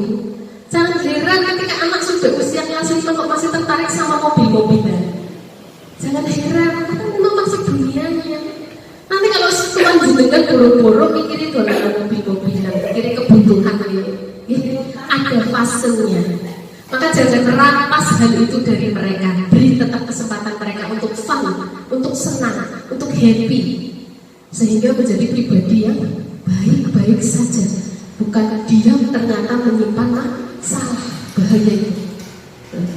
Jadi sering berkomunikasi ini Bapak Ibu, ini saya tidak menggurui tetapi mengajak, monggo silakan diterapkan. Seperti saya pun sudah di kelas saya seperti itu, ada anak yang memang beda ya dengan teman-teman yang lain yang memiliki kebutuhan khusus dengan fisiknya. Ternyata diamnya dia tidak pernah berani bicara dan sebagainya. Ketika diajak bicara keluar semua. Itu loh Bu, dia sering menghina saya, sering ledek ibu saya, jaganya begini-begini, katanya begini. Dia bercerita. Terus apa yang kamu rasakan? Ya sakit Bu. Nah, itu sesekali silakan ajak anak-anak yang mungkin menurut panjenengan anak ini kok berbeda dengan yang lainnya ya, tapi kok diam saja. Justru anak-anak pendiam itu yang sering juga kita dekati. Kemudian penguasaan, Bapak Ibu, anak ingin diakui. Maka jangan heran ketika ada istilah tawuran remaja. Ada tawuran bapak-bapak, banyaknya kenakalan remaja, kenakalan bapak-bapak ada, walaupun ada ya. Tapi istilah yang umum kenakalan remaja, kasus-kasusnya yang terjadi sekarang kita lihat di sana sejatinya ada kebutuhan yang ingin dipenuhi, yaitu pengakuan bahwa saya jadi dirinya ini, saya bisa, saya tunjukkan bahwa saya punya komunitas, saya tunjukkan bahwa saya punya kekuatan dengan teman-teman saya. Harusnya hal itu bagaimana Bapak Ibu? Keinginan untuk diakui seperti itu diarahkan kemana Bapak Ibu? Coba Pak Santoso sudah melakukan ini setiap hari Jumat sore. Kemana Pak larinya? Anak-anak yang punya emosi yang memang tidak bisa terkontrol, ininya gelut wae, salurkan ke sana. Maka nanti larinya ke pendidikan ekstra. Ya, nanti ada materi berikutnya, pendidikan berdiferensiasi di modul-modul berikutnya. Ini luar biasa sekali materi-materi di CGP Bapak Ibu. Itu larinya nanti ke sana, diarahkan ke sana, sehingga bisa diluapkan di sana melalui jalur yang pas, bukan lagi tawuran. Anak yang bisa berkelahi, ayo ikut itu. Anak yang suka ngamuk, ngemplangi, berarti pelajarannya kan gimana? Iya, bisa kehandle. Atau cinta seni dan sebagainya, daripada dipendam ya, nyanyi-nyanyi sendiri di kamar mandi, bisa disalurkan. Sehingga kebutuhan akan pengakuan ini terpenuhi. Termasuk di kelas ada, nggak usah jauh-jauh. Anak mengerjakan, sekalinya mengerjakan, salah terus giliran bener diomongin, dengar bener. Palingan ngendi wae. Pengakuan terhadap usaha wajahnya langsung sekaligus rontok saat itu juga. Lah apa bedanya bener orang bener berburu. Aku salah ya disalah ke, aku bener ya apa meneh dicurigai. Dengar. Nah, seperti itu. Nah, apabila kita masih begitu di kelas kita, monggo silakan kita merefleksi. Ternyata kita itu menghadapi manusia loh ya, bukan benda mati. Dia punya perasaan, dia punya rasa yang harus dijaga. Kalau saya diperlakukan begitu, kan kayak gitu kan kita prinsipnya sakit, maka jangan menyakiti orang lain. Nah kalau bu-gurunya curiga kalau urite, piye anak mau berkembang, bagaimana anak mau memperbaiki? Biasanya salah kabeh itu bener dengaran. Nah, siapa tahu ternyata di materi itu dia memang menguasai, di materi yang satu itu yang lain dia tidak bisa. Karena kemampuan anak itu kan berbeda-beda dalam penguasaan materi. Tidak selalu sama. Bisa matematika, belum tentu bisa bahasa Indonesia dan sebagainya. Begitupun dalam materi matematika, ada yang bisa hitungan, ada yang bisa menjumlah. Jadi jangan sekali-kali menjas bahwa anak itu begitu, maka tidak akan selamanya berubah. Nah, itu berarti kita menutup kesempatan bagi dia untuk belajar. Ada kesempatan bagi dia untuk memperbaiki dirinya. Selanjutnya adalah kebebasan. Anak, sekarang saya tanya, jam istirahat jam berapa Bapak Ibu? Jam berapa? Ya istirahat pertama? Oke, jam 9. Istirahat kedua? Jam 11, betul sekali. Andai saja pas saat pelajaran itu jam 9 dan jam 11, anak tersebut tidak diperkenankan keluar, di dalam saja. Apa yang terjadi? Iya, berontak, betul sekali Pak. Aku ingin bebas Bu, aku tertekan di sini. Ngapa orang udah jadi istirahat kok saya harus di sini terus? Saya ingin bebas. Jadi kebutuhan untuk kebebasan itu ada. Ya, jadi jangan kekang mereka. Kalau memang waktunya istirahat, biarkanlah mereka istirahat sehingga kebutuhan kesenangannya terpenuhi. Nanti mengikuti pelajaran sudah refresh lagi. Tapi kalau dipaksakan, ya sudah beda lagi. Yang ada mengerjakan itu tidak maksimal. Begitu ya, Bapak Ibu, ini berkaitan dengan kebebasan. Nah, selanjutnya posisi kontrol. Yes, kita lihat apa itu? Ya. Nah, coba sekarang Bapak Ibu secara berpasangan silakan. Ini saya punya isu, silakan Bu Gita sama Bu Ade bisa bermain, Pak Agus sama Pak Iwan, Pak Sam sama Pak. Iya. Oke, silakan. Silakan coba tulis sesuatu yang menurut panjenengan penting dan sangat berharga untuk dipertahankan. Silakan. Yang menurut panjenengan, boleh itu barang, boleh itu orang, atau rahasia yang menurut panjenengan tidak boleh seorang pun yang tahu. Apa itu? Boleh rahasia, boleh sesuatu yang paling penting dan harus dijaga, tidak boleh dikeluarkan, tidak boleh orang lain tahu. Silakan tulis di sini. Hanya jenengan yang tahu karena hal itu sangat penting, sangat privasi. Konek aku yang ngerti, aku izin tenangnya. Aku nggak mau ini hilang dari tanganku. Terserah. Ya boleh, nggak apa-apa. Nama orang juga boleh. Nah, tidak mau itu dia diminta oleh orang lain, boleh. Silahkan. Silahkan ini. Kepalkan tangan nanti kita main pakai permainan. Silahkan. Ya. Boleh orang, boleh barang, boleh rahasia. Ya barang yang paling penting buat jenengan boleh, atau orang yang paling penting buat jenengan, atau sesuatu silakan berdus ya. Boleh silakan. Gak usah bingung-bingung. Ya, boleh silakan. Kalau merasa itu sangat penting untuk dipertahankan ya, dan dijaga, jangan sampai jatuh ke tangan orang lain. Silakan. Boleh. Ya. Boleh. Iya, kambing juga kan masuk ya. Kalau kambingnya dicuri, maksudnya stres kan. Siapa yang akan berperan sebagai kesatu dulu? Karena di sini ada dua ya. Nanti ada A dan B, maksudnya pemain ke-1 sama pemain kedua. Salah satu siapa yang jadi A dulu? Antara Bu Gita sama Bu Ade? Yang menjadi A siapa? Bu Gita A dulu. Nanti bergantian kemana saja. Sudah Pak Kusianto sudah? Oke, dipegang jangan dikumpulin. Pak, sudah? Yang jadi A siapa? Antara Pak Narto sama. Oke, jenengan A. Jenengan A juga. Ibu sama Pak Haris yang A siapa? Ya, Pak Haris A. Oke, Pak Haris nggak bisa, Pak Haris. Itu saja dulu.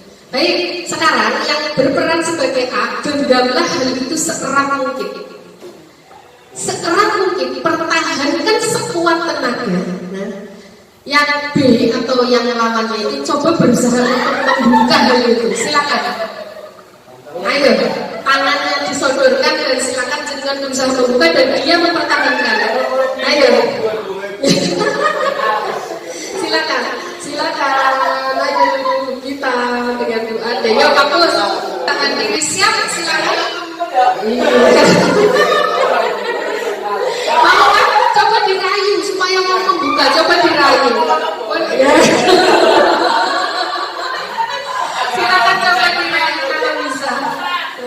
Bisa? Oke, susah. Sekarang gantian. Dengan yang tadi aja juga. Gantian dengan yang buka dan dia ya.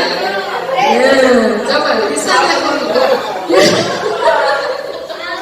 Kencang loh. Oke. Siap. Bisa?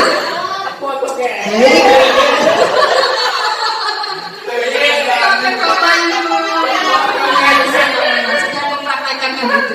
Apa hubungannya di sini? Oke. Kenapa Bu Gita tadi tidak mau membuka? Kenapa? Ya?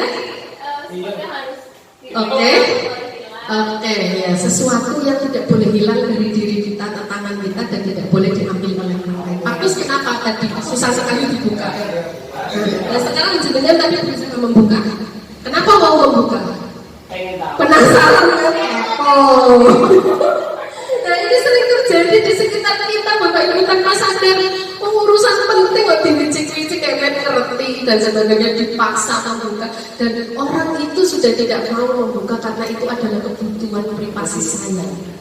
Tetapi banyak di sekitar kita nggak ada tuh rasa empati, ya mereka terus gitu. Nah ini hubungannya dengan teori kontrol.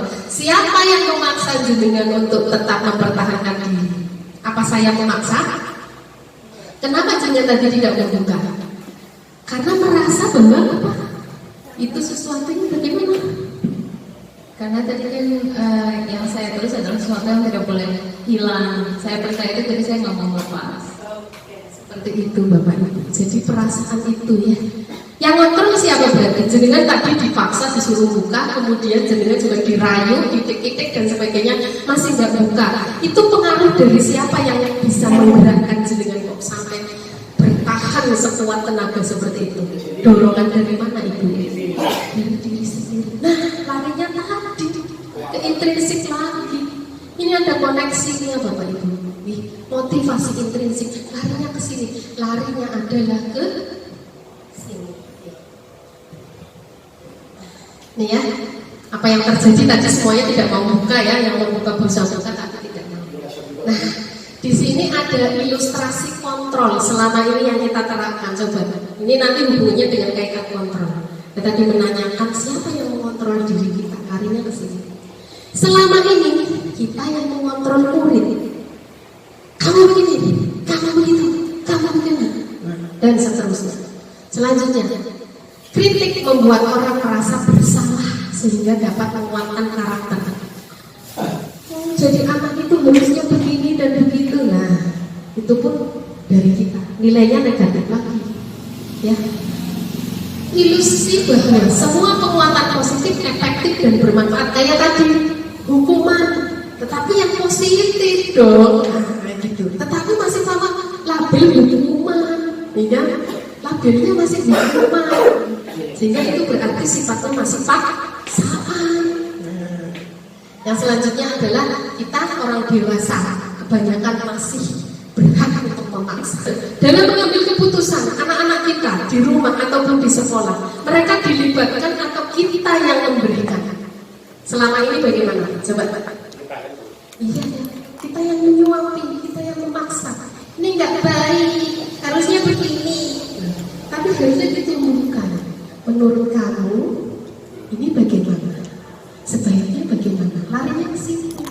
Jadi anak menyadari, oh iya perbuatan itu ternyata memang tidak baik, sehingga saya tidak melakukan hal itu karena bertentangan dengan keyakinan saya.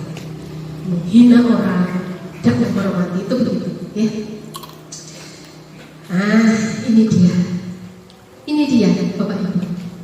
Kita mencoba mengubah orang agar berpandangan sama. Kalau stimulus respon sifatnya adalah itu tadi sampingnya. Perilaku buruk dilihat sebagai sesuatu kesalahan. Jadi kita melihat kesalahan anak adalah hal buruk atau kesalahan. Tetapi kalau teori kontrol sudah beda lagi. Semua perilaku memiliki tujuan. Setiap anak melakukan hal itu pasti ada tujuannya. Lah maka peran kita mencari tahu apa tujuannya kok dia seperti itu.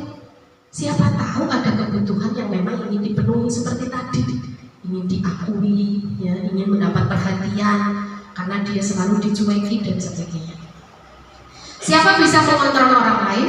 Itu kalau stimulus respon. Kalau pada teori kontrol, Anda tidak bisa mengontrol orang lain. Nah ini kaitannya dengan kegiatan tadi. Bu Gita tidak mau membuka. Bu Ade sekuat tenaga seperti apapun juga tidak bisa membuka. Kenapa Bu? Kita tidak mau membuka karena kontrolnya itu dia. Dia mengontrol dirinya sendiri, tidak mau.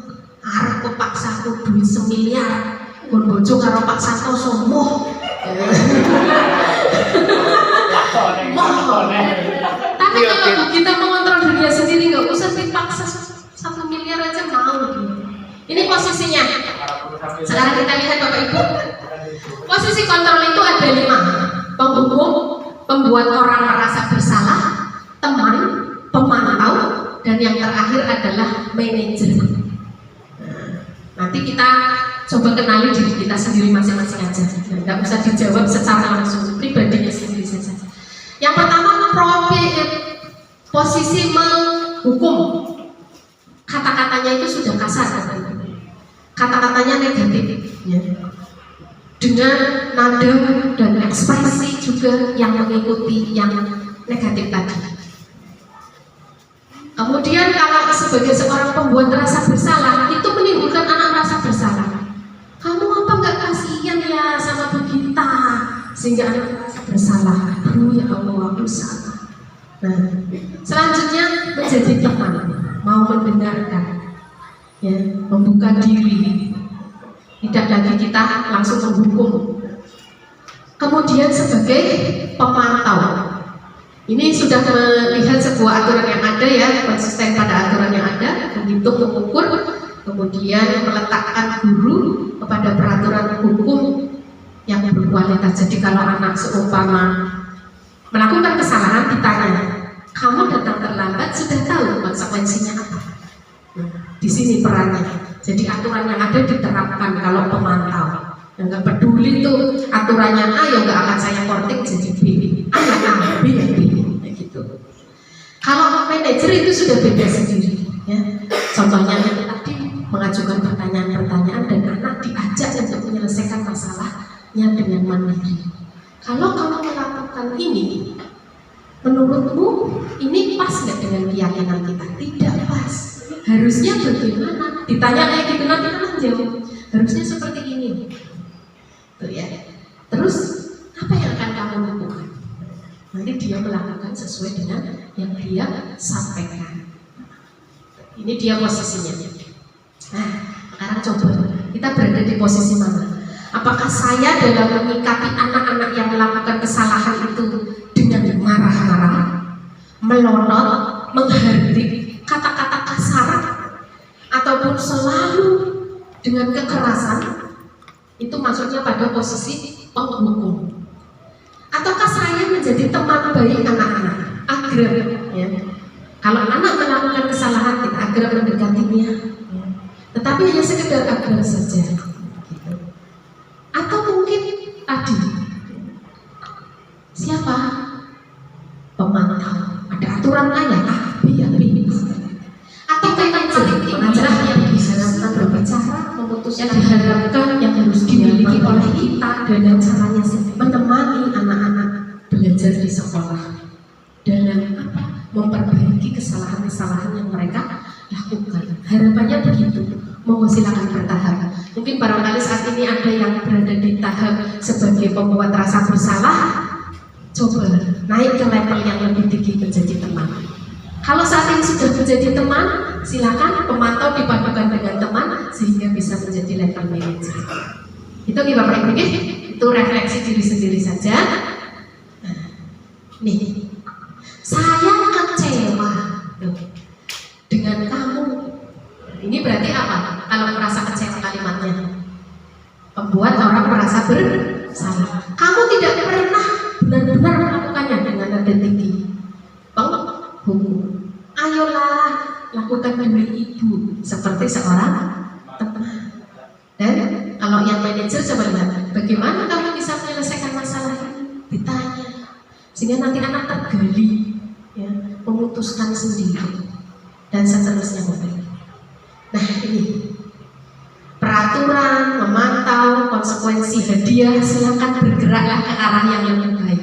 Tadi ke arah nilai. Kalau tadi peraturan, silakan terangkan dengan keyakinan supaya anak-anak itu berubah menjadi memiliki keyakinan, bukan lagi takut kepada aturan. Pemantau mungkin yang sudah pada tingkatan memantau atau teman, tingkatkan lagi supaya bisa menjadi manajer. Anak-anak menjadi anak yang bertanggung jawab, mampu memutuskan dan menyelesaikan masalahnya. Pemberian konsekuensi hadiah sekarang berubah menjadi memperbaikinya, sehingga anak-anak itu mengerjakan sesuatu bukan lagi karena itu, motivasinya sudah bukan karena hadiah.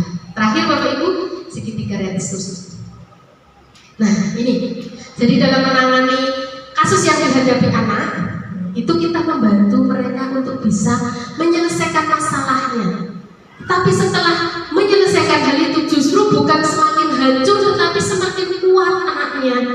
Ketika kembali kepada anak yang lain, dia menjadi pribadi yang lebih kuat.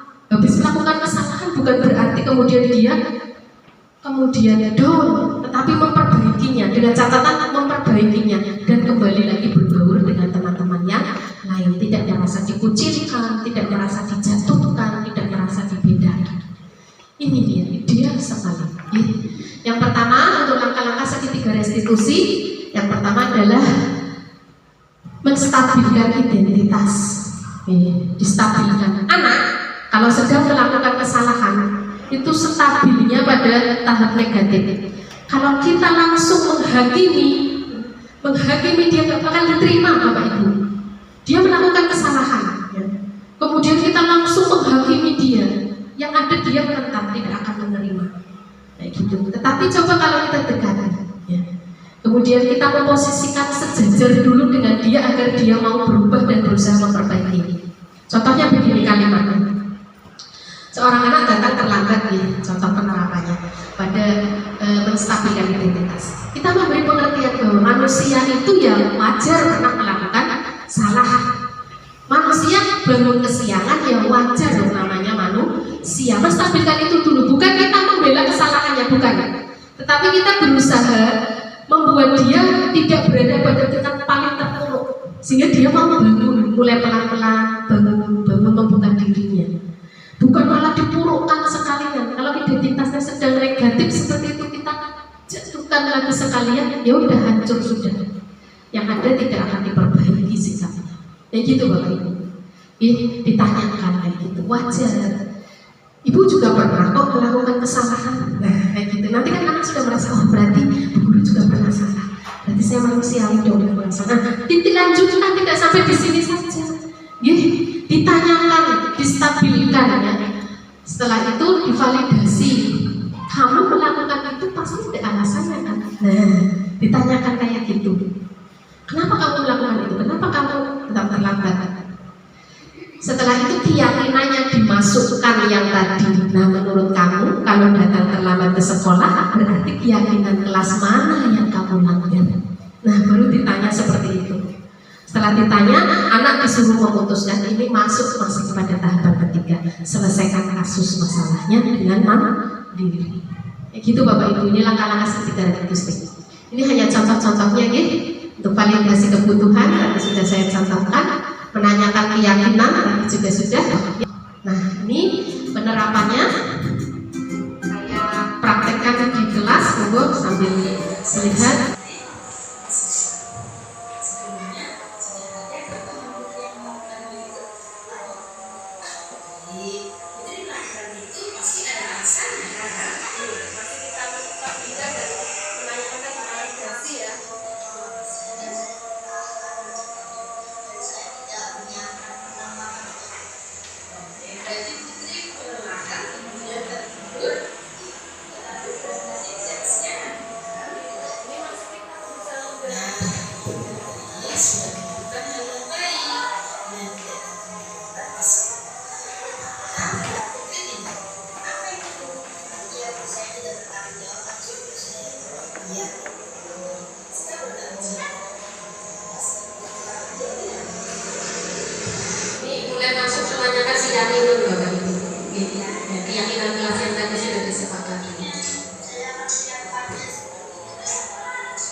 Dia menyadari kalau saya memperbaiki diri maka saya menjadi pribadi yang bertanggung jawab. Itu Bapak Ibu.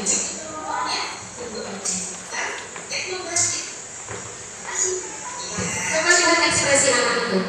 Apakah ada kebencian? Awalnya dia merasa takut tidak?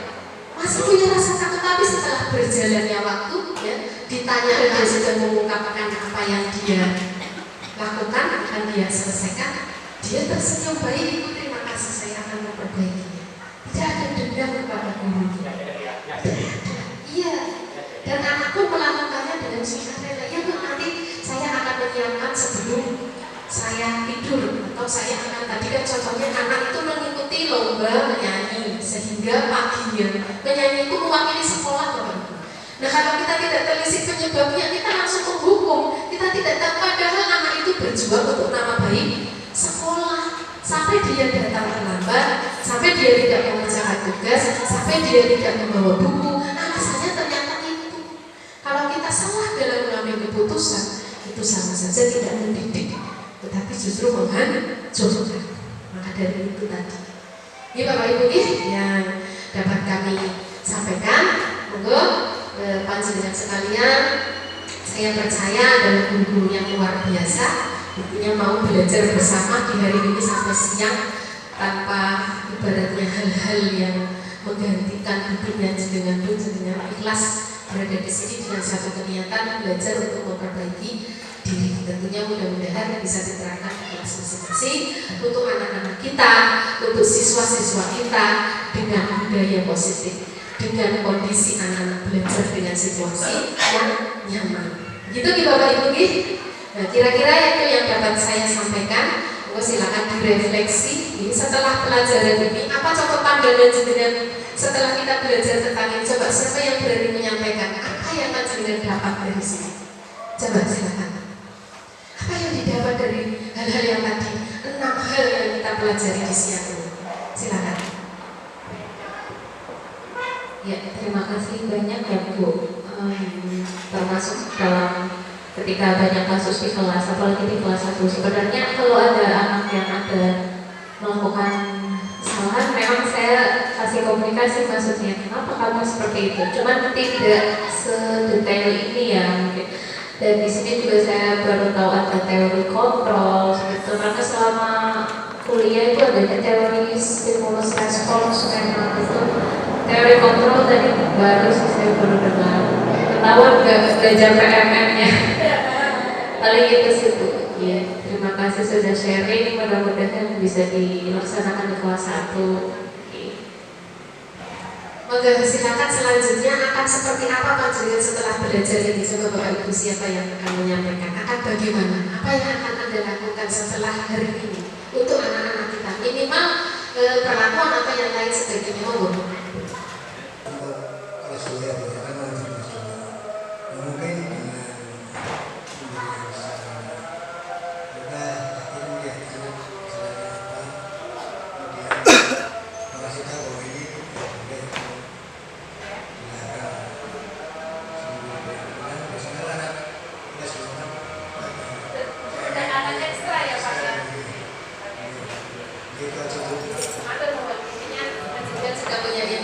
dan etikat untuk memperbaiki ya, untuk mulai melakukan pendekatan kepada anak seperti yang tadi sesuai kebutuhan bahwa anak memerlukan kebutuhan untuk perhatian, memerlukan kasih sayang. Demikian saja Bapak Ibu, masih ada lagi yang ingin menyampaikan? Sudah cukup ya. Bisa menciptakan lingkungan mereka untuk belajar membentuk karakter, emosi, membentuk sosialnya dan kognitifnya tentunya. Hal-hal itu bisa terbangun semuanya oleh kita sehingga predikat guru dan kita sebagai orang yang memiliki tugas mulia bisa layak untuk dipersandang. Begitu ya Bapak Ibu. Akhirul kata, Assalamualaikum warahmatullahi wabarakatuh. Ya, terima kasih atas pemaparan materinya kepada Ibu Romi Jayanti SPD. Demikian kegiatan pada hari ini, berbagi pemahaman dan pengalaman penerapan budaya positif di lingkungan kelas dan sekolah BTD SPF SD Kalinyamat Wetang 3. Dan untuk menutup kegiatan pada hari ini, marilah kita baca hamdalah bersama-sama. Alhamdulillah. Semoga memberikan manfaat untuk kita dan memberikan kebaikan untuk kita. Amin ya rabbal alamin. Terima kasih. Saya sebagai pembawa acara mohon maaf apabila ada salah kata. Wabillahi taufiq wal hidayah. Wassalamualaikum warahmatullahi wabarakatuh. Waalaikumsalam.